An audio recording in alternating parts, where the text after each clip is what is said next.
నా ఉచ్ఛ్వాసం కవనం, నా ఉచ్ఛ్వాసం కవనం.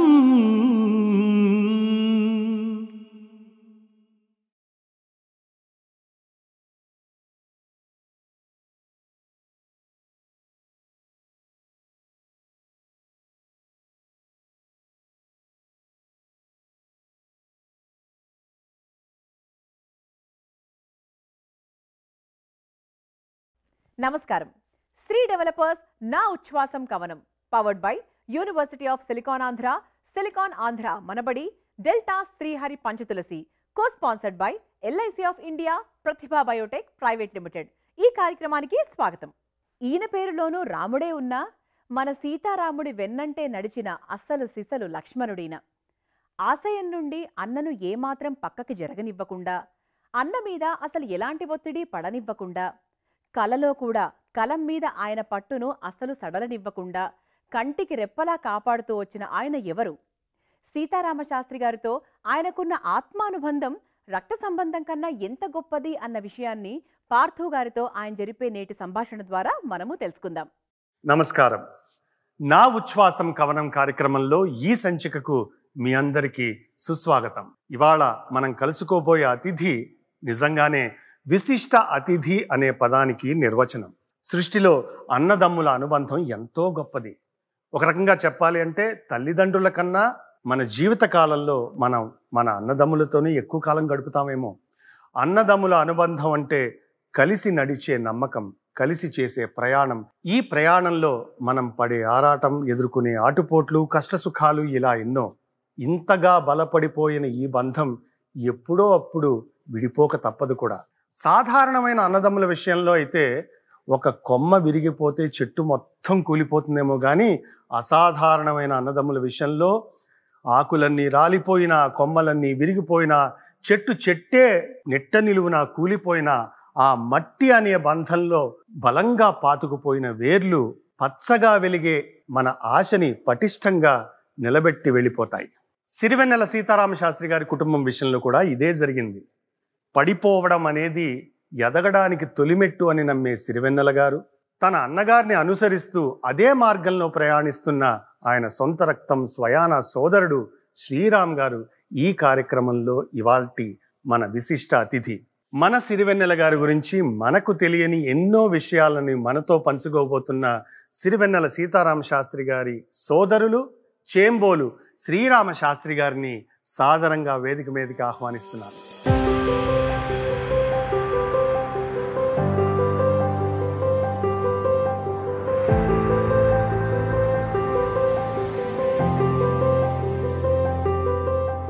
శ్రీరామ్ గారు నమస్కారం. నమస్కారం పార్థసారథి గారు. మీరు నన్ను గారు అనక్కర్లేదు, నేను బాబాయ్ అని పిలుస్తానంటే కొడుకు వయసు కాబట్టి మీరు పార్థు అంటే చాలు. తప్పకుండా నన్ను కూడా బాబాయ్ అని పిలవాలి. అలాగే. అయితే నా ఉచ్ఛ్వాసం కవనం ఈ ప్రయత్నం గురించి మీకు తెలుసు. ఇవాళ ఈ సంచిక చాలా ప్రత్యేకం. ఎందుకంటే ఇక్కడ వేరే అతిథులు ఎవరు వచ్చినా కూడా శాస్త్రి గారితో వారికి ఉన్న సాహిత్య బంధం, అఫ్కోర్స్ ఆ ప్రయాణంలో వ్యక్తిగతంగా వాళ్ళ బంధం ఎంత గొప్పది, వ్యక్తిగా శాస్త్రి గారు వాళ్ళని ఎలా ప్రభావితం చేశారని మేము తెలుసుకుంటూనే ఉన్నాం. చాలామంది గొప్ప గొప్ప వాళ్ళు వస్తున్నారు, దర్శకులు, నిర్మాతలు, నటులు. అయితే వాటన్నిటికన్నా విశిష్టమైన అంటే ఒక చెప్పుకోదగ్గ ఒక సంచిక ఇది. ఎందుకంటే మాకు తెలియని, మీకు మాత్రమే తెలిసే అవకాశం ఉన్న విషయాలని తెలుసుకునే అవకాశం ఇది. అన్నదమ్ముల అనుబంధం అంటేనే జనరల్గా తమ్ముడు అంటే నీడలాగా, అనుకరణలో కానీ అనుసరణలో కానీ అన్నను అనుసరించడమే. అందులో ఇలాంటి ఇలస్ట్రియస్ బ్రదర్ ఉంటే ఇంకా చెప్పుకోక్కర్లేదు. ముందుగా బాబాయ్ ప్రభావం మీ మీద ఒక అన్నగా ఏ మేరకు ఉందంటారు? ముందుగా ఈ బృహత్ ప్రయత్నం, ఇంత చక్కని ఆలోచన ఆచరణ చేస్తున్నటువంటి రామ్ చెరువు గారికి, మీకు మా కుటుంబం తరఫున కృతజ్ఞతలు తెలియజేస్తున్నాను. Thank you. ఇది చాలా విశేషమైనటువంటి కార్యక్రమం. మీరు అన్నట్టుగానే నాకు ఇక్కడికి రావడానికి, ఇక్కడ కూర్చోవడానికి ఉన్న ఒకే ఒక అర్హత ఆయనకి తమ్ముడుగా పుట్టడమే. మీరు చెప్పింది చాలా వాస్తవం. అన్నయ్య తాలూకు సాహిత్యాన్ని అనేక కోణాల్లో విశ్లేషించి, విమర్శించి, ఆస్వాదించే శక్తి ఉన్నవాళ్ళు చాలామంది ఉన్నారు. అంత శక్తి నాకైతే లేదు. నేను విని ఆనందించగలను. అయితే మరి ఇక్కడికి ఎందుకు నువ్వు వచ్చావు అంటే మీరు చెప్పింది అన్నయ్యతో ఉండేటువంటి అనుబంధం, పైగా అన్నయ్య కేవలం ఒక సినీ గేయ రచయిత లేకపోతే ఒక విశిష్టమైన కవి అని నేను అనుకోను.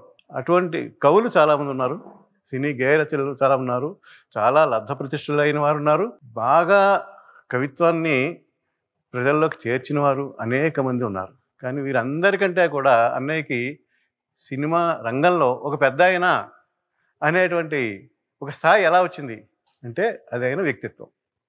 ఆ వ్యక్తిత్వం గురించి మాట్లాడతాను నేను. నాకు అన్నయ్యకి ఉన్న అనుబంధం మీ ఇద్దరు అన్నదమ్ముల కంటే కూడా ఇద్దరు స్నేహితులు అని చెప్పాలి. మా ఇద్దరికి మధ్య ఉన్న వయసు 19 నెలలు. అదిగాక మా ఇద్దరికి తొలి గురువు మా నాన్నగారే. మా నాన్నగారిది ఒక విశిష్టమైనటువంటి వ్యక్తిత్వం, విశిష్టమైనటువంటి పాండిత్యం. నేను అస్తమాటు చెప్తూ ఉంటాను, నాన్నగారిలో 100వ వంతు అన్నయ్య అని. బా, ఇప్పుడు అన్నయ్యని మీరు చూసిన తర్వాత నాన్నగారిని మీరు అంచనా వేయగలరు. ఒక శిఖరం. నాన్నగారి పేరు అంటే ప్రేక్షకుల కోసం డాక్టర్ సివి యోగి. అన్నయ్య ఆయన గురించి రాస్తూ ఆయన ఉదయించకుండానే అస్తమించిపోయిన సూర్యుడు అని అన్నాడు. ఇంచేతంటే ఆయన 40వ సంవత్సరంలో చనిపోయారు. ఆ చనిపోయేలోగానే ఆయన ఒక 14 భాషలు కూలంకషంగా నేర్చుకున్నారు. వేదాంగాలు, శాస్త్రాలు, పురాణాలు, ఇతిహాసాలు, బైబిల్, ఖురాన్ ఇవన్నీ అవపోసన పెట్టారు. ఈ రకంగా అన్ని భాషల్లో మాట్లాడగలిగి అంత పాండిత్యం కూడా ఆయనకి 26 సంవత్సరాలు వచ్చే లోపునే ఆయన సంపాదించేశారు. అంటే ఆయన ఒక కారణ జన్ముడు. అటువంటి వ్యక్తి దగ్గర మే ఇద్దరం కూడా సహాధ్యాయులం. అయితే అన్నయ్యకి అదృష్టవశాత్తు ఆరోగ్యం మంచిగా ఉండడం వల్ల అన్నయ్య ఎక్కువసేపు ఆయన నుంచి గ్రహించగలిగాడు ఆయన విద్వత్తుని దాన్ని. నాకు ఆరోగ్యం చిన్నప్పుడు బాగుండేది కాదు. అందుకని చెప్పి నన్ను మా నాన్నగారు పర్వాలేదులే తర్వాత చూద్దాం అనేవారు. అయితే ఆ మిగిలినటువంటి నేను ఏదైతే నాన్నగారి దగ్గర పూర్తిగా నేర్చుకోలేదనే భావన అది అన్నయ్య ద్వారా నాకు తీరిపోయింది. ఏ విషయం వచ్చినా అన్నయ్యతోటి మాట్లాడితే అది మాకు క్లియర్ అయిపోయేది అనమాట. సో ఈ విధంగా అన్నయ్య ఒక రకంగా నాకు స్నేహితుడు, సఖుడు, గురువు కూడా. ఆ విధంగా నేను అన్నయ్యతోటి జీవితం అంతా ప్రయాణం చేశాను. అది కాక నాకు ఒక అదృష్టం ఏమిటంటే అన్నయ్య ఈ పాటలు రాయడం అనేటువంటి యజ్ఞం సినిమాలోకి వచ్చిన తర్వాత కాదు, సినిమా ముందు నుంచి కూడా ఉండేది. అయితే ఈ యజ్ఞాన్ని నిరాఘాటంగా సాగేటువంటి ఆ ప్రక్రియలో అన్నయ్యకి సాంసారికమైనటువంటి బాధ్యతలని నేను చాలా మటుకు మోయగలిగాను.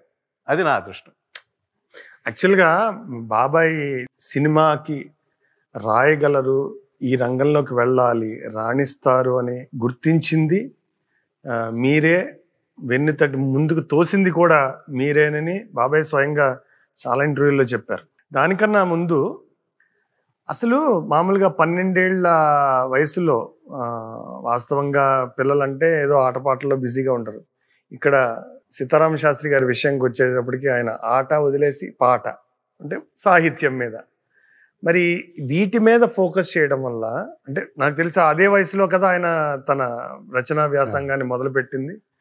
Please correct me if I'm wrong. But అలా చేయడం వల్ల ఈ సాహితీ ప్రపంచంలో తనదైన ఒక స్థానాన్ని సంపాదించుకోవడం కోసం అప్పుడే తృష్ణ మొదలైందని అనుకోవచ్చా? అలా చేయడం వల్ల బాల్యం ఏమైనా మిస్ అయిందని మీరు ఏమైనా భావిస్తూ ఉంటారా? అది లేదు. ఎంచేదంటే మా రోజుల్లో మాకు చాలా ఎక్కువ బాల్యం మేము అనుభవించాం.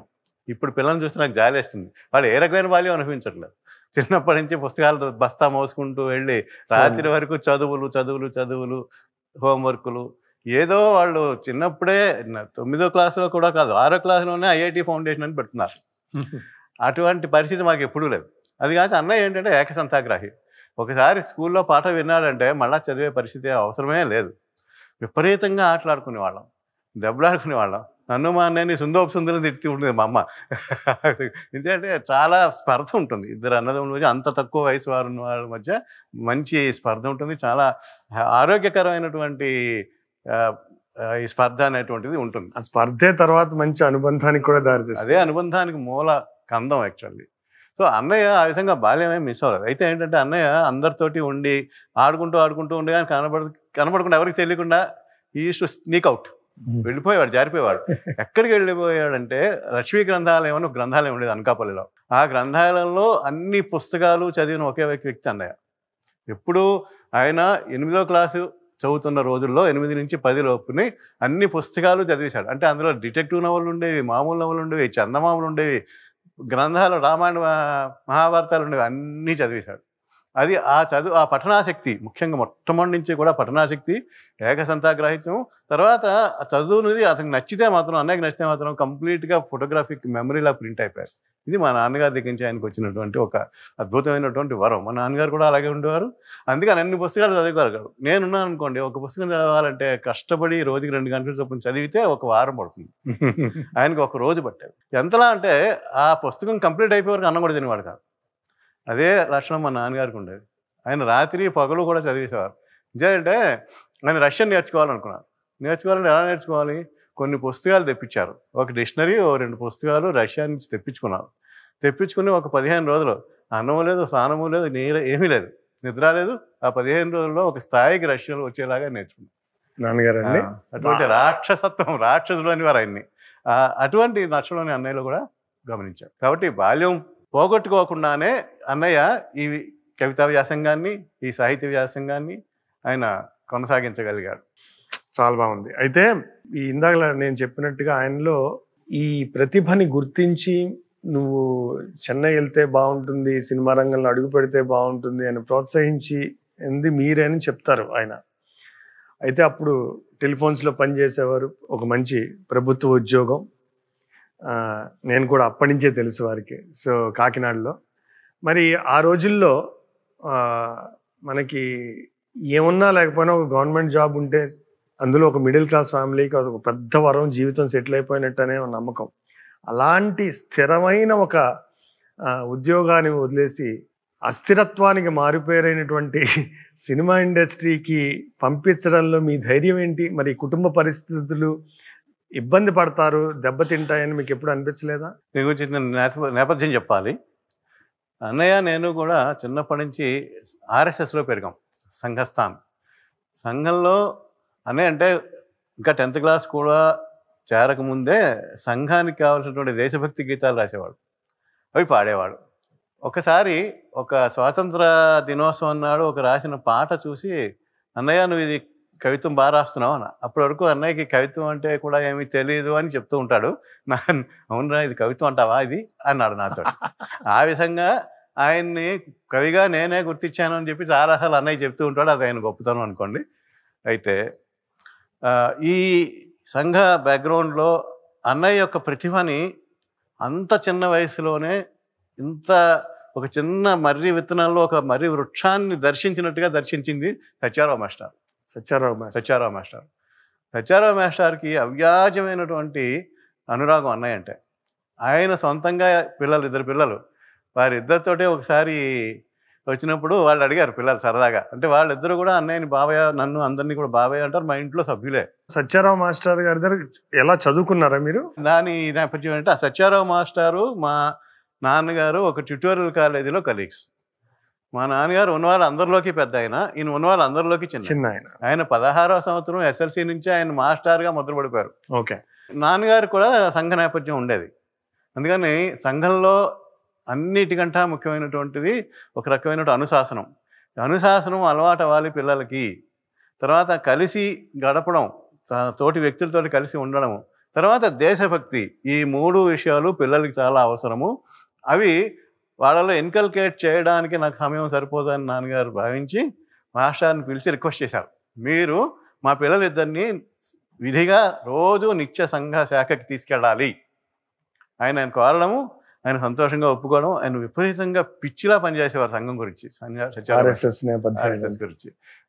ఆయన మా ఇంటికి వచ్చి మా ఇద్దరిని, ఆయనకి మాకు వయసులో కూడా మరీ అంత వ్యత్యాసం ఏమి లేదు, 10 సంవత్సరాలు. అయితే 16 ఏళ్ళ వాడికి 6 ఏళ్ల వాడికి ఉండేటువంటి మెచ్యూరిటీ లెవెల్స్ ఉంటాయి కదా. సో 8 నుంచి 10 సంవత్సరాలే ఆ తేడా అయినప్పటికీ కూడా ఆయన అప్పటి నుంచి ఆయన మా అన్నయ్యలాగో, మా తండ్రిలాగో, బాబాయ్యలాగో మమ్మల్ని ఆయన సంఘానికి తీసుకెళ్లారు. అదే ఆయన నేపథ్యం. ఆయన అంత చిన్న వయసులోనే అన్నయ్య యొక్క ప్రతిభని గుర్తించి, అన్నయ్య ఏంటంటే విపరీతమైనటువంటి ఒక పెద్ద క్వశ్చన్ బ్యాంకు, ప్రతి విషయాన్ని ప్రశ్నిస్తూ ఉండేవాడు. అయినప్పటికీ ఎప్పుడు ఆయన విసుకున్నారు. ఆయన మహామేధావి. సత్యారావు మాస్టర్ కూడా సామాన్యంగా కనపడేటువంటి అసామాన్యమైనటువంటి మేధావి. ఆయన నిరంతరము అన్నయ్య యొక్క ఉత్సాహాన్ని ఎప్పుడూ కూడా చల్లార్చకుండా జవాబులు చెప్తూ అన్నయ్యని మౌల్డ్ చేసిన మనిషి ఆయన అన్నయ్య కోసము అన్నయ్య అసలు ఈ ఉద్యోగంలో ఎంబీబీఎస్ మానేసి ఈ ఉద్యోగంలో చేరవలసి రావడం ఆయన బాగా బాధించింది. ఎంబీబీఎస్ ప్రయత్నం చేశారా? ఎంబీబీఎస్లో జైరాడు అన్నయ్య. ఓ ఇంటర్మీడియట్ అయిన తర్వాత అన్నయ్య కాకినాడలో ఉండేవాళ్ళం. కాకినాడ మొత్తం అంతటికి ఫస్ట్ ర్యాంక్ తెచ్చుకుని ఆంధ్ర మెడికల్ కాలేజీలో జాయిన్ అయ్యాడు. అయితే అన్నయ్యకి ఏంటంటే ఆంధ్ర మెడికల్ కాలేజీలో ముఖ్యంగా మెడికల్ ఎడ్యుకేషన్లో ఏంటంటే ఉదయం 8 గంటల నుంచి రాత్రి 8 గంటల వరకు చదువు, ల్యాబ్స్కి వెళ్ళడము ఇవన్నీ ఉంటాయి. ఇంత రిగరస్ రొటీన్ అన్నయ్య ఎప్పుడూ కూడా ఇష్టపడ్డాడు. ఒక రకమైనటువంటి ఎనార్కిస్టు. తనకి నచ్చింది చేసుకోవడమే. ఓ పుస్తకం చదవాలంటే తిండి లేదు, తిప్పలు లేవు, ఊరికి వెళ్ళాలు లేవు, ఎవరిని పలకరించడాలు లేవు. అలా ఉండే మనిషి ఎంబీబీఎస్ చదవడానికి అసలు డెఫినెట్గా సరిపోడు. అది అన్నయ్య తొందరలోనే గ్రహించాడు. అది కాక మా నాన్నగారు ఆర్థిక నేపథ్యం కూడా అన్నయ్యను నిజంగా పొరుగురులో పెట్టి చదివించగలిగినటువంటి ఆర్థిక నేపథ్యం కాదు. కష్టపడేవారు మా నాన్నగారు. నువ్వు నా గురించి ఆలోచించుకు, నేను ఎంతైనా కష్టపడతాను. పైగా ఇంకోటి ఏంటంటే నాన్నగారికి ఒకరి దగ్గర సహాయం అడగడం అనేది ఇష్టం ఉండేది కాదు. ఇప్పుడు చాలామంది చెప్పారు, ఇంత బ్రైట్ స్టూడెంట్ కదా, ఏ లయన్స్ క్లబ్ వాళ్ళనో రోటరీ క్లబ్ వాళ్ళనో అడిగితే తప్పకుండా మీకు అతన్ని స్పాన్సర్ చేస్తారు, మీకు బడ్డీ దొరుకుతుందంటే నేను ఇంకో 2 గంటలు ట్యూషన్ చెప్పుకుంటా, కానీ నేను ఎవరిని అడగను, మా అబ్బాయిని నేను చదివించుకుంటాను అని చెప్పి అలా కష్టపడాలి. ఈ కష్టాన్ని చూశాడు అన్నయ్య. ఆ రిగరస్ షెడ్యూల్ని చూశాడు. లక్కీగా ఏంటంటే ఇంటర్మీడియట్ పరీక్షలు రాయకముందు దరఖాస్తు చేసినటువంటి ఒక ఉద్యోగం అన్నయ్యకి ఇంటికి ఆర్డర్ వచ్చేసింది. అప్పట్లో మార్కులు చూసి ఉద్యోగం ఇచ్చేసేవారు. 10th క్లాస్ మార్కులు చూసి ఉద్యోగం ఇచ్చేవారు. No interview, no written test. అది వచ్చింది. అది వచ్చినప్పుడు చాలా డిబేట్ జరిగింది. ఇది మానేసి వెళ్ళడమా? మా నాన్నగారు చాలా వార్న్ చేశారు. అబ్బాయి, నీతో పాటు ఇప్పుడు చదువుకుంటున్న వాళ్ళు అందరూ కూడా డాక్టర్లు అవుతారు, చాలా పెద్ద పెద్ద ప్రాక్టీసులు చేస్తారు, చాలా పెద్ద పొజిషన్కి వెళ్తారు. నువ్వు ఒక గుమస్తాగా జాయిన్ అవుతాను అంటున్నావు. గుమస్తాగానే ఉండిపోయే అవకాశం ఉంది. ఇందులో లేడర్ ఎక్కలేవని కాదు. అయినప్పటికీ కూడా సంభావన ఏంటంటే ఇందులోనే ఉండిపోవచ్చు. చాలా ఫ్రస్ట్రేట్ అవుతావేమో, చూసుకో, నా గురించి నువ్వు ఆలోచించొద్దు అని చాలా చెప్పారు.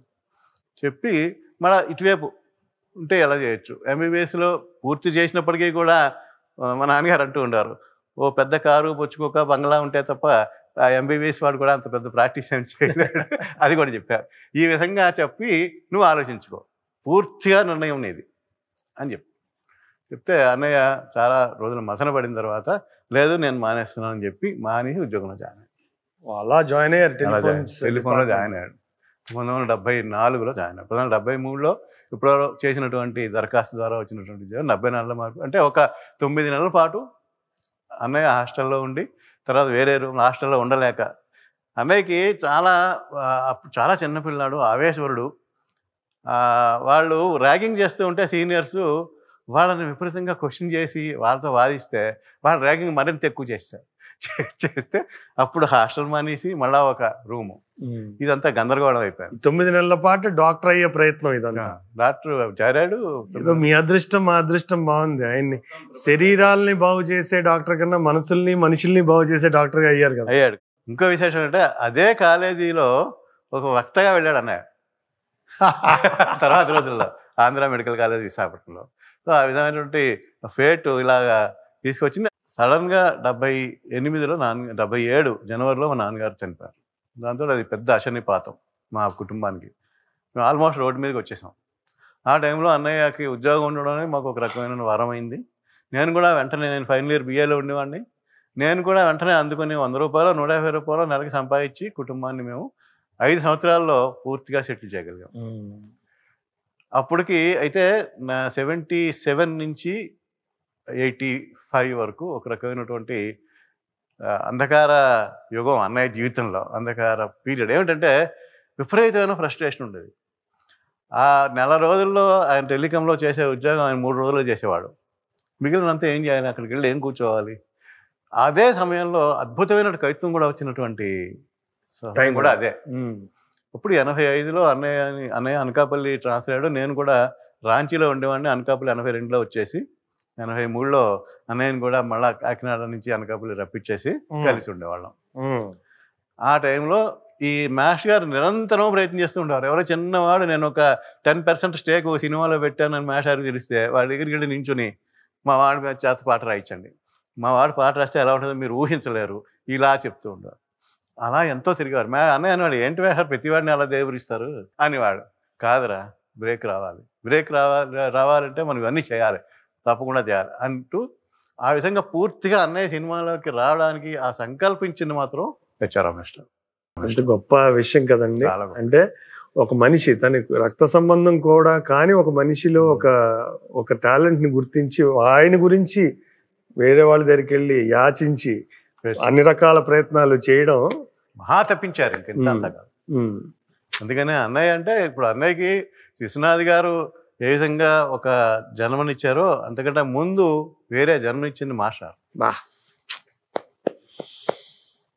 మాస్టర్కి చెప్పి అలా చెప్పుకోవడం కూడా ఇష్టం ఉండదు. అందుకనే అది నా అదృష్టం అంటారు అంతే. అబ్బా, అది ఇంకా ఎన్నో వేదికల మీద నాకు పూర్తిగా బాంధవుడు, సఖుడు, సచివుడు సచివరావు మాస్టర్ అని చెప్తే అది వాడి సంస్కారం అని. వాడి సంస్కారం తప్ప నాకు గొప్పతనం ఉంది. నేను చాలా సామాన్యం, ఇప్పటికీ అలాగే అంటాను. నా ఉచ్ఛ్వాసం కవనం. శ్రీ డెవలపర్స్ నా ఉచ్ఛ్వాసం కవనం powered by university of silicon Andhra, silicon Andhra Manabadi, delta Srihari Panchatulasi. co-sponsored by LIC of India, Pratibha Biotech Private Limited. ఇప్పుడు శాస్త్రి గారు ముందు రాసినప్పుడు మీరు అన్నారు ఆవేశపరుడు, ఆయన భావావేశాన్ని ఆ పేపర్ మీద పెట్టడమే కదా ఆయనకు తెలిసిన విద్య. అది సినిమాకి పనికొస్తుందని మీకు కానీ సత్యరామ మాస్టర్ కానీ ఎలా అనిపించింది? ఒకవేళ పనికొచ్చినా 1-2 పాటలతో ఆగిపోదన్న నమ్మకం ఏంటి? ఎలా నిలదొక్కుంటారని ఎలా అనిపించింది బాబాయ్ మీకు? మాకు అనిపించలేదు, అన్నయ్యకే అనిపించలేదు. అన్నయ్య చాలా టిమిడ్గా అసలు నేను చేయలేను, నాకు సినిమా పాట టెక్నిక్ రాయడం తెలియదు, నాకు అనిపించినవి నా అనుకున్న ట్యూన్లో ఏదో రాసేసి పాడడం వరకే నాకు తెలుసు, అంతే తప్ప నేను సినిమాకి ఎలా పనికోసం ఒక సిచ్యువేషన్ ఇచ్చి ఆ సిచ్యువేషన్ రాయమంటే నేను ఎలా రాస్తాను అనుకుంటూ ఉండేవాడు. మాస్టర్ మాత్రం నువ్వు ఏ పని అయినా చేయగలవు, నీకు సాధ్యంగా అని ఉండదు అని చెప్పి పంపించు. ఇప్పుడు ముఖ్యంగా ఇప్పుడంటే 85 ఎండింగ్లో అన్నయ్య విశ్వనాథ్ గారిని కలిశాడు రాజమండ్రిలో. అది కూడా ఆకలి సూర్యనారాయణమూర్తి గారు అని ఆయన ద్వారా. ఆయన అప్పుడు సాహిత్యానికి పనిచేస్తున్నారు సంభాషణ రచయితగా. అన్నయ్యకి చాలా అత్యంత సన్నిహితుడైనటువంటి స్నేహితుడైన వారిద్దరు కూడా కలీగ్స్. ఆకళ్ళ గారు కూడా టెలికాంలోనే పనిచేసేవారు.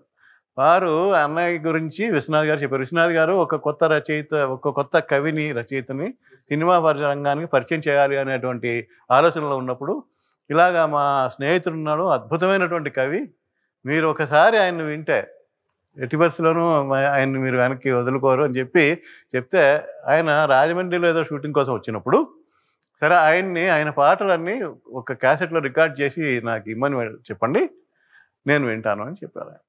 అంతకు పూర్వం 84లోనే అన్నయ్య పాటలు నేను వినడము, గంగాతరణాన్ని, దాన్ని హడావిడిగా ఒక సినిమాలో జన్మమైన సినిమాలో ఒక చరణాన్ని చూపించడం, అది ఆయనకి ఉంది. అది బాబాయ్తో నేను చేసిన ఇంటర్వ్యూలో దాని ప్రహసనం అంతా చెప్పారు. ఆ క్యాసెట్లు కొనుక్కోవడం, సినిమాలో నా పాట ఉంటుందని అందరినీ పోగేసి సినిమాకి వెళ్ళడం, ఆ డిసప్పాయింట్మెంట్ అవన్నీ ఉన్నాయి కదా. అలా ఆయన ముందరే తెలుసు కాబట్టి సరే ఇలా చెప్పారు. ఇలా చెప్తే అన్నయ్య వెళ్ళి రాజమండ్రి వెళ్ళి ఇచ్చేసి వచ్చేటప్పుడు విశ్వనాథ్ గారిని కలవడం కూడా కాలే. ఆయన సిరివెన్నెల సినిమా ప్లాన్ చేసినప్పుడు అన్నయ్యకి ఆయన కబురు పెట్టారు. ఆకళ్ళ గారు మళ్ళా ఇలా ఫోన్ చేసి చెప్పారు, ఇలా రమ్మంటున్నారు విశ్వనాథ్ గారు, నువ్వు వెంటనే బయలుదేరి రావాలి అని చెప్పారు. అప్పుడు అన్నయ్య ఎంఏ పరీక్షలు రాసేటువంటి టైం, ఎంఏ ఫస్ట్ ఇయర్ అయిపోయింది. అన్నయ్య దీనికి కూడా మళ్ళీ మాస్టర్ ప్రాబ్లం. అన్నయ్య బిఏ చేయించడం, అన్నయ్య ఇంటర్మీడియట్ తోటే ఉద్యోగంలో జాయిన్ అయిపోయాడు ఎంబీబీఎస్ వదిలేసి.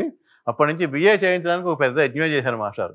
7-8 సార్లు ఫీజు కట్టారు. ఎప్పుడు ఫీజు కట్టినా వెళ్ళేవాడు కాదు, ఇంకా నేను పూర్తిగా ప్రిపేర్ అవ్వలేదని వాడు. అయినా పట్టుబడుల విక్రమార్కుల్లాగా ఫీజు కట్టి బిఏ కంప్లీట్ చేయించారు. బిఏ కంప్లీట్ చేసి ఎంఏ ఇంగ్లీష్. ఆ మాస్టర్ ఉద్దేశం ఏంటంటే ఈ ప్రతిభకి ఒక ఇంగ్లీష్ లెక్చరర్గా ఒక ముందర కాలేజీలో జాయిన్ అయినా తర్వాత యూనివర్సిటీలో సెటిల్ అయితే ఆయనకి అంత గుర్తింపు వస్తుంది అనేటువంటి ఆలోచన. సినిమా ఫీల్డ్లో ఒకటి, ఈ అకాడమిక్ ఫీల్డ్లో ఒకటి, రెండిట్లోనూ అన్నయ్య ఉండాలి అనే ఉద్దేశంతో ఎంఏ ఇంగ్లీష్ చదవాలి. అది ఫైనల్ ఇయర్ ఎగ్జామినేషన్ రాసేటువంటి టైం. అన్నయ్య ఇది మన చేతిలో ఉన్నది, ఎగ్జామ్ రాస్తే నెక్స్ట్ ఇయర్ అయినా నేను లెక్చర్ అయిపోగలను. అక్కడికి వెళ్ళిన తర్వాత నేను ఏం చేస్తాను, ఓ పాట ఇస్తారో ఇవ్వరో, పాట రాసిన తర్వాత తీసుకుంటారో తీసుకోరో, నేను వెళ్ళనన్నాడు. అప్పటికి ఏంటంటే మేమిద్దరం అన్నయ్య నేను కలిసి ఉండేవాళ్ళం. నేను కూడా ఒక స్థిరమైనటువంటి ఉద్యోగంలో ఉండేవాడిని యునైటెడ్ ఇన్సూరెన్స్ కంపెనీలో. ఇప్పుడు ఉద్యోగం ఉంది, చెల్లెలిద్దరికి పెళ్ళిళ్ళు అయిపోయాయి, ఇంకా ప్రాబ్లం లేదు. కాబట్టి పిల్లలిద్దరికి మేమే పెళ్ళిళ్ళు చేసాము, తమ్ముడిని మేమే చదివించాము, నేను అన్నయ్య కలిసి. సో ఇవన్నీ అయిపోయాయి కాబట్టి ఇంక మనకు కొంచెం ఈజీ అయింది కదా పొజిషను, నువ్వు వెళ్ళు అని చెప్పి కొంచెం బతిమాలి పంపించాం. బాగా బలవంతంగా పంపించాం. బలవంతంగా పంపించాం. స్కూల్కి వెళ్ళిన పసివాళ్ళలాగా అక్కడ కృష్ణాది గారితో ఒక సిట్టింగ్ అయిపోయి మళ్ళీ వచ్చేసి నేను వెళ్ళమేశారు. ఎందుకురా అంటే నాకు అసలు అక్కడ ఏ రకంగా కూడా నేను అక్కడ ఇమ్మడగలననే ఆలోచన నాకు లేదు అన్నాడు. నమ్మకం కలగలేదు. నిజంగా కూడా అలాగే జరిగింది కూడా. ఏంటంటే అన్నయ్య ఎప్పుడైతే ఈ విషాద తలుపున ప్రభవించినది పాట రాశాడో నెక్స్ట్ పాటలు రావడం బంద్ అయిపోయింది. అసలు విశ్వనాథ్ గారు సరదా లక్కీగా ఏంటంటే మొత్తం ఒక విలేకరుల సమావేశంలో అన్ని పాటలు రాసి గారు రాస్తున్నారని అన్నయ్యకి చెప్పకుండా కూడా ప్రకటించేశారు.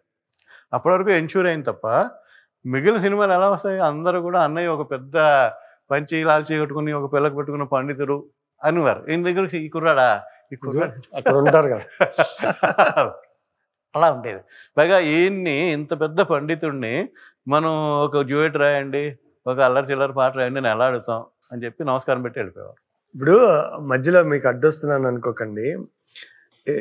సిరివెన్నెల విధాత తలపున ప్రభవించినది, లేకపోతే ఆది భిక్షు వాడినేది కోరేది, ప్రకృతి కాంతకు ఎన్నెన్ని హొయ్యలో, ఇలాంటి అద్భుతమైన భావ ప్రకటన ఉన్నటువంటి భావజాలం ఉన్నటువంటి సాహిత్యాన్ని సినిమా రంగానికి అందించినప్పుడు శాస్త్రి గారి వయసు ఎంత?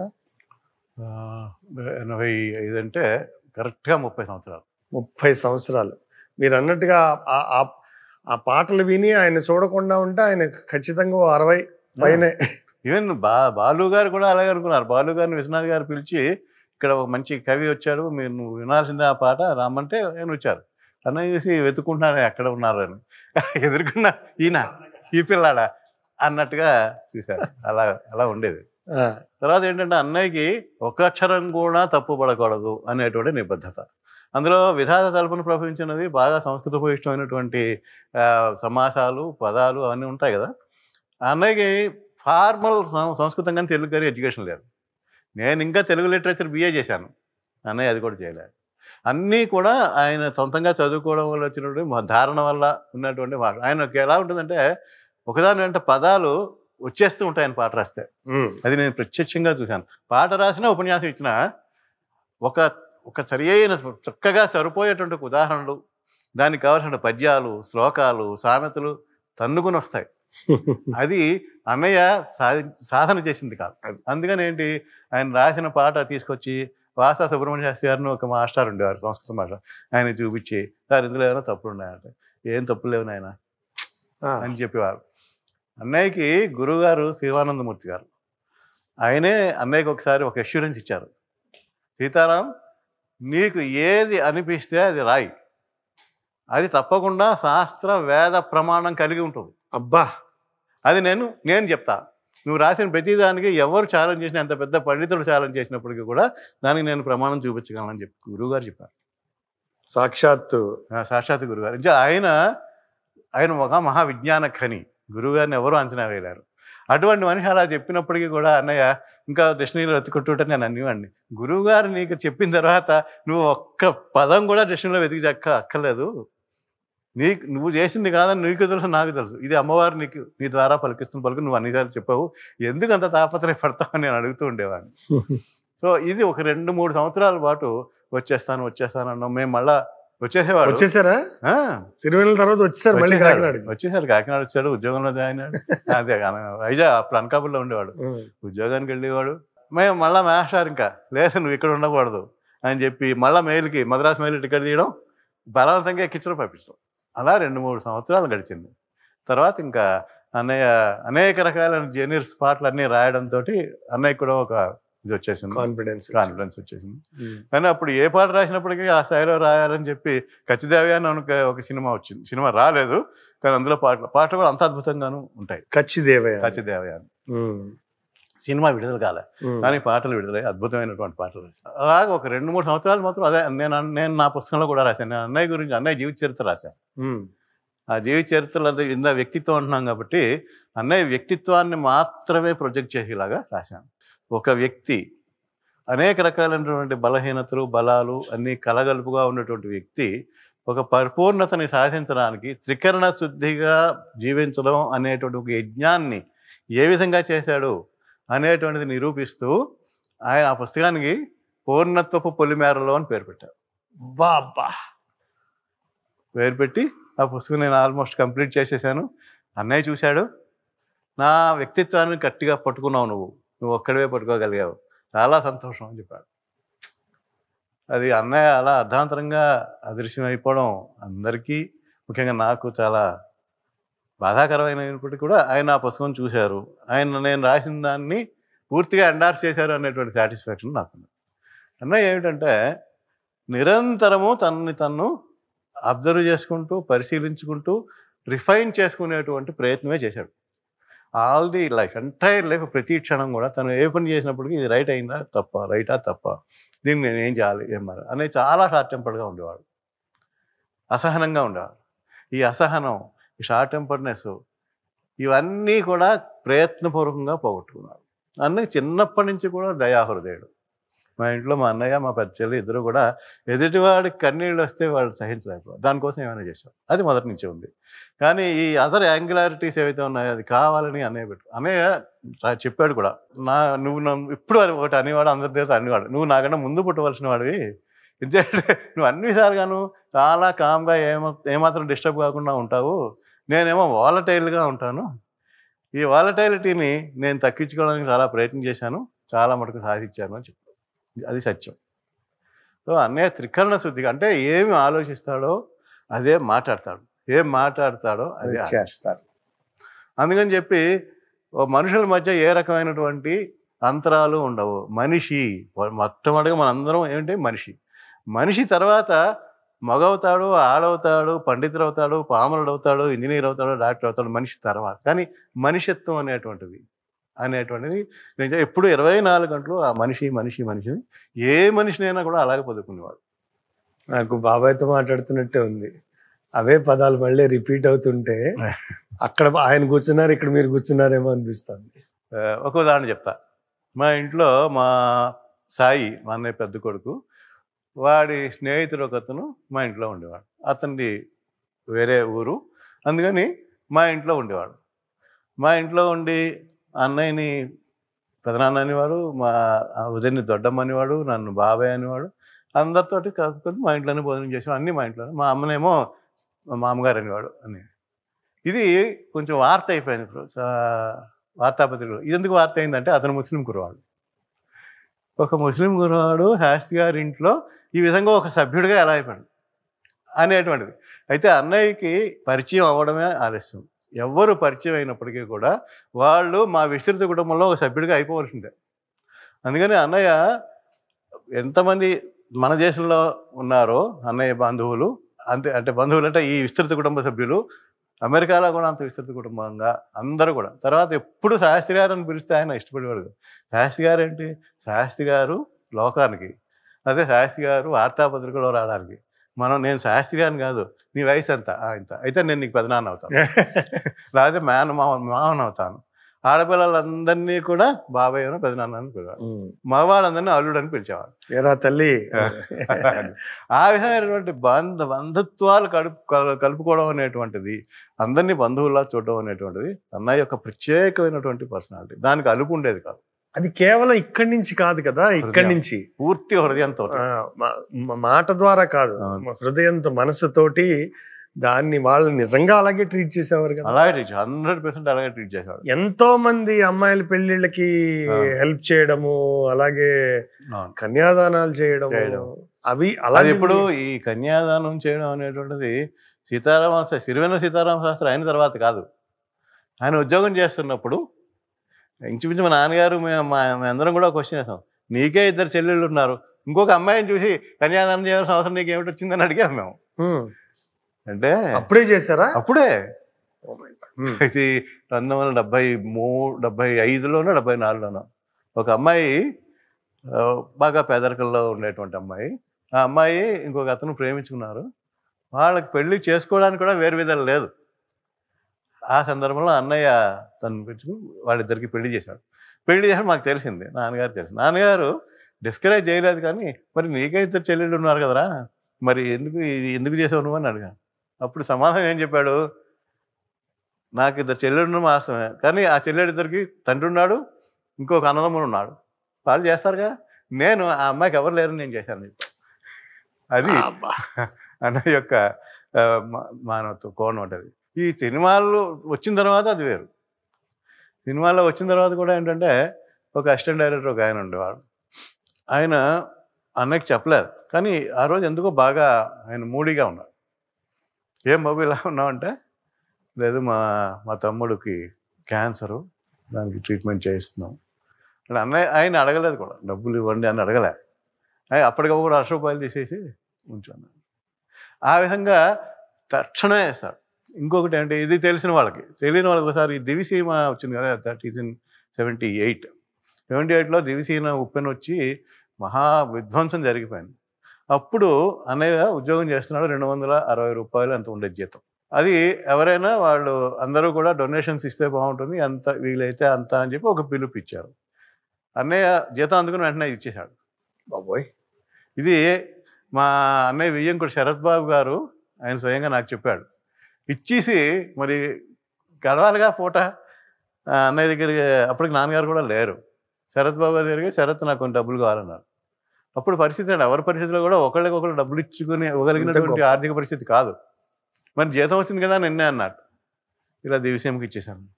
బాబాయ్, అదేంట్రా దివిసీమకి ఎలా ఇచ్చేస్తావు, ఇవ్వచ్చు, ఒక ₹50 ఇవ్వాలి, అంతకంటే ఎక్కువ ఇవ్వలేవు కదా నువ్వు నీ జీతానికి అంటే, ఇవ్వాలనిపించింది ఇచ్చాను, నీ దగ్గర ఉంటే లేకపోతే లేదు.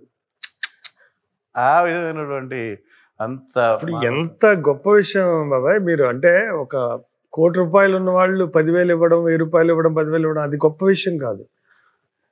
మన కుటుంబమే మన జీతం మీద ఆధారపడి బతుకుతున్నప్పుడు ఒక నెల జీతం మొత్తాన్ని అసలు ఒక క్షణం కూడా ఆలోచించకుండా ఇవ్వగలగడం అనేది. ఇంకో ఉదాహరణ చెప్తా. నేను అన్నయ్య చాలా ఫ్రెండ్లాగా ఉండేవాళ్ళము. నేను ఒకప్పుడు పెద్దరికం కూడా తీసుకునేవాడిని ఇంటి విషయాల్లో. నువ్వు ఎలా చెప్తాను అలా అనేవాడు. ఏ పని చేసినా ఇంటిలో ఉండేటువంటి అన్ని కార్యాలు అవన్నీ నేను నిర్వహించేవాడిని. అన్నయ్య పేరు ఉండేది, ఎందుకంటే ఇంటికి పెద్ద అన్నయ్య కాబట్టి అన్నయ్య పేరు మీద శుభలేఖలు ఉండడం కానీ, అన్నయ్య పేరు మీద నడవడం కానీ జరిగేది. కానీ ఎగ్జిక్యూషన్ అంతా నాది, అంటే ప్రెసిడెంట్ అండ్ ప్రైమ్ మినిస్టర్ లాగా అనమాట. ఒకసారి అన్నయ్య పెళ్ళైన తర్వాత కాకినాడలో ఇది ఉంది కదా మన జగన్నాథ్పూర్ బ్రిడ్జ్ పక్కని అన్నయ్య ఆఫీస్ ఉండేది. మేము ఊరికి ఆ చివరిని మలయాగ్రహంలో ఉండేవాళ్ళం. రోజు అన్నయ్య రిక్షా మీద వెళ్ళేవాడు. ఆ రోజుల్లో ₹4 ₹5 రిక్షా ఉండేది.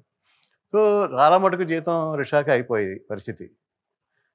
అప్పుడు వాళ్ళ మామగారు ఏం చేశారు, ఒక ₹1,500 అన్నయ్య పేరు మీద బ్యాంకులు వేశారు. బాబు నువ్వు రిక్షా, అప్పుడు సైకిల్ బిగించుకో అన్నవారు, సైకిల్ ఉండేది కాదు, నువ్వు సైకిల్ బిగించుకో అన్నారు. సరే అన్నాడు, అయిపోయింది. నేను ఇంటికి వచ్చేసరికి, నేను రాంచీలో ఉండేవాడిని, ప్రతి 3 నెలలకు వచ్చేవాడిని. సైకిల్ బిగించుకోమని వాళ్ళ మామగారు డబ్బులు ఇస్తే ఖర్చు పెట్టేశాడు అని నాకు కంప్లైంట్ వచ్చింది. ఎందుకు ఖర్చు పెట్టేశాడు అంటే, వాళ్ళ ఫ్రెండ్ ఒక అతనికి టైఫాయిడ్ వచ్చింది. టైఫాయిడ్ వస్తే ఊర్లో ఉన్న కాస్ట్లీయెస్ట్ నర్సింగ్ హోమ్లో చేర్చి ₹1,200 ఖర్చు పెట్టేశాడు. ఏంటన్నయ్య ఇలా చేసావంటే, ఏంటి అబ్బాయి అనేవాడిని, అన్నయ్య ఉండేవాడిని, ఇద్దరు అబ్బాయి అనుకున్నాం. ఏంటబ్బాయి ఇలా చేసావంటే, ఏం చేయాలరా అని, ఏం చేయమంటావు చెప్పు అన్నాడు. అంటే వాడు చచ్చిపోతుంటే వదిలేసారు, నాకు సైకిల్ కావాలి కాబట్టి వాడు ప్రాణం పోయినా పర్లేదా అన్నాడు. అలా నేను అంటలేదు, నువ్వు వైద్యం చేయించగలిగి ఉండేవాడివి, సైకిల్ కొనుక్కొని ఉండగలవాడి అన్నా. అదేంటి అది అలా సాధ్యం అన్నాడు. నువ్వు ఊర్లో ఉన్న కాస్ట్లీయెస్ట్ నర్సింగ్ హోమ్లో జాయిన్ చేసావు, ఆ రోజుల్లో ఇంకా ఇంటికి కూడా డాక్టర్లు వచ్చి వైద్యం చేసామని 200-300 అయిపోయే వైద్యాన్ని ₹1,200 ఖర్చు పెట్టావు, ఇది సవ్వా అన్నా. పైగా మామగారు ఇచ్చిన డబ్బు కదా అంటే, నాకు తెలుసు మామగారు ఇచ్చిన డబ్బు ఖర్చు పెట్టకూడదు, కానీ నాకు ఇలా ఎవరైనా చెప్పుంటే అలాగే చేసేవాడిని, నాకు ఎవరు చెప్పలేదు, వాడిని బతికించాలి, అదేని పరిస్థితి. నాకు వచ్చిన ఆలోచన ఇది, అంతే. అలా ఉండేవాడు. నేను కూడా ఎప్పుడు ఎన్నిసార్లు మీ ఇంటికి వచ్చినా కూడా అది ఆ భోజనాల కార్యక్రమం అయితే నిరంతరం నడుస్తూనే ఉంటుంది. ఎవరైనా ఆ టైంకి వచ్చారంటే ఇంకా ఇప్పటికి నాకు తెలిసి ఇవాళకి ఎంతమంది అసిస్టెంట్ డైరెక్టర్లు, ఎంతమంది రాత్రులు కూర్చున్న వాళ్ళకి పిన్ని టీలు కాఫీలు సప్లై చేయడం, లేకపోతే భోజనం టైంకి వస్తే భోజనం వాళ్ళు ఏం తింటే అది అక్కడ టైంలో ఉన్న వాళ్ళందరికీ పెట్టడము. ఇది మన పూర్వం నుంచి మన ఇళ్లల్లో వస్తున్నటువంటి ఒక ఆచారము, అనాలోచితమైనటువంటి చర్య కూడా ఇది. పూర్వం కూడా మన వాళ్ళు పెద్ద అందరూ ఏం చేసేవారు, ఇంట్లో ఉన్నారు ఇగో నలుగురు వస్తున్నారు భోజనానికి అని చెప్పి ఇక్కడ నుంచి వీధిలో కూర్చొని అరవడం. ఇంట్లో బియ్యాలు కూడా ఉండేవి కాదు. అటువంటి పరిస్థితి మన ఇళ్లలో ఉండేది. ఇది అలా కంటిన్యూ అయిపోయింది. మా నాన్నగారి దగ్గర నుంచి కూడా ఇదే అలవాటు. అయితే లక్కీగా అన్నయ్య హయాం వచ్చేటప్పటికి సరుకులు ఉండడానికి ఇబ్బంది ఏం లేదు. కానీ ఈ విషయంలో మా వదిన గురించి కూడా చెప్పుకోవాలి. ఆవిడ ఎప్పుడు కూడా పేడకాని వేళల్లో చేయమంటారు ఏంటి అనే మాట ఎప్పుడు అనేది కాదు. నేను ఎప్పుడు వెళ్ళలేదు అసలు అనేదే కాదు. మా వదిన ఏంటంటే మా ఇంటికి తను 15 ఏట వచ్చేసిన దగ్గర నుంచి తన పుట్టింటిని మర్చిపోయింది. ఒక ఏడాది పాటు వాళ్ళ నాన్నగారు అప్పుడప్పుడు తీసుకెళ్ళడం ఉండేదేమో తప్ప, తర్వాత వాళ్ళు చాలా చాలా ప్రేమగా చూసేవారు పిల్లల్ని, వాళ్ళ అమ్మాయిలు, 4 అమ్మాయిలు అయినప్పుడు కూడా. ఈవిడ ఇక్కడ ఎలా కలిసిపోయిందంటే ఇదే నా ఇల్లు అనుకుని కలిసిపోయి ఇంకా మా పూర్తిగా మా ఇంటి అలవాట్లు, మా ఇంటి ఆదరణ ఇదంతా కూడా ఆవిడ పుచ్చుకుని ఎవరు వచ్చినా ఏ టైంలో వచ్చినా అన్నయ్య చెప్పక్కర్లేదు, ఫోన్ చేయలేదు, రండి ఫోన్ చేయండి. మేము అందరం టేబుల్ మీద కూర్చొని ఫోన్ చేస్తుంటే మీరు రండి, ఎవరైనా సరే అంతే. సరే భోజనం చేస్తావా, కాఫీ ఇది అడగడం తప్ప ఒక విసుగు ఈ టైంలో ఇది చేయడం ఏంటి, నాకు ఎంతమంది ఈ ఫ్లో ఏంటి అనేది ఆవిడ ఒక్కలో ఏ ఒక్కరోజు. అన్నయ్య ఆ విధంగా అంతమందితోటి అంతమంది కుటుంబ సభ్యులను చేర్చుకోవడానికి కారణం ఆలంబన వదిలేగా. అంతే కదా, ఆవిడ కాదు అంటే ఈయన ఏం చేయలేరు, ఎవరు చేయలేరు. ఎందుకంటే ఈయన పడుకుంటారు, పొద్దున లేస్తారు, రాత్రి లేస్తారు, పాట రాసుకుంటారు. పైగా అసలు కంటికి రెప్పలా చూడడం అంటే అన్నయ్య వదిన చూసింది, వదినే అన్నయ్యని చూసింది. దాని గురించి చెప్పండి బాబాయ్, నిజంగా తెలియాల్సిన విషయాలు. అంటే అసలు తనకి నేను ప్రతి 2 సంవత్సరాలకు ఎప్పుడో మొత్తం దేశం పర్యటన చేస్తూ ఉండేవాడిని. మాకు ఎల్టీసీ అని ఇచ్చేవారు. ఎల్టీసీలో నేను, మా తమ్ముడు, మా చెల్లెలు మేమందరం కలిసి వెళ్ళేవాళ్ళం. వాళ్ళు కూడా గవర్నమెంట్ ఉద్యోగాలు కాబట్టి వాళ్ళకి ఎల్టీసీ వచ్చేది. మేము సింక్రనైజ్ చేసుకుని వెళ్ళి మద్రాసు వెళ్ళేవాళ్ళం. వెళ్ళి అక్కడ మా పాప ఉంది కదా లలితని తీసుకుని ఆ డౌన్ సౌత్కి వెళ్ళేవాళ్ళం. అన్నయ్య వదిలిని ఎక్కడికి తీసుకెళ్ళారు. ఎంతసేపు ఆయన పాటలు రాసుకుంటూ ఉండడము, ఆవిడేమో కాఫీలు, టీలు, ఆయనకు కావాల్సినటువంటి ఏర్పాట్లన్నీ చేసి ఆయన పడుకున్నప్పుడు మద్రాసులో షాపింగ్కి వెళ్ళేది. ఆయన లేచి ఉంటే ప్రెజెన్స్ ఉండాల్సింది అన్నయ్యది, ఆవిడది. అన్నయ్య మేలుకుని ఉన్నాడంటే నాని అని పిలిచేవాడు, ఆవిడ అంటనే హాజరవ్వాల్సింది. ఆ విధంగా అన్నయ్యకి నీడలాగే ఉంది మా వదిన.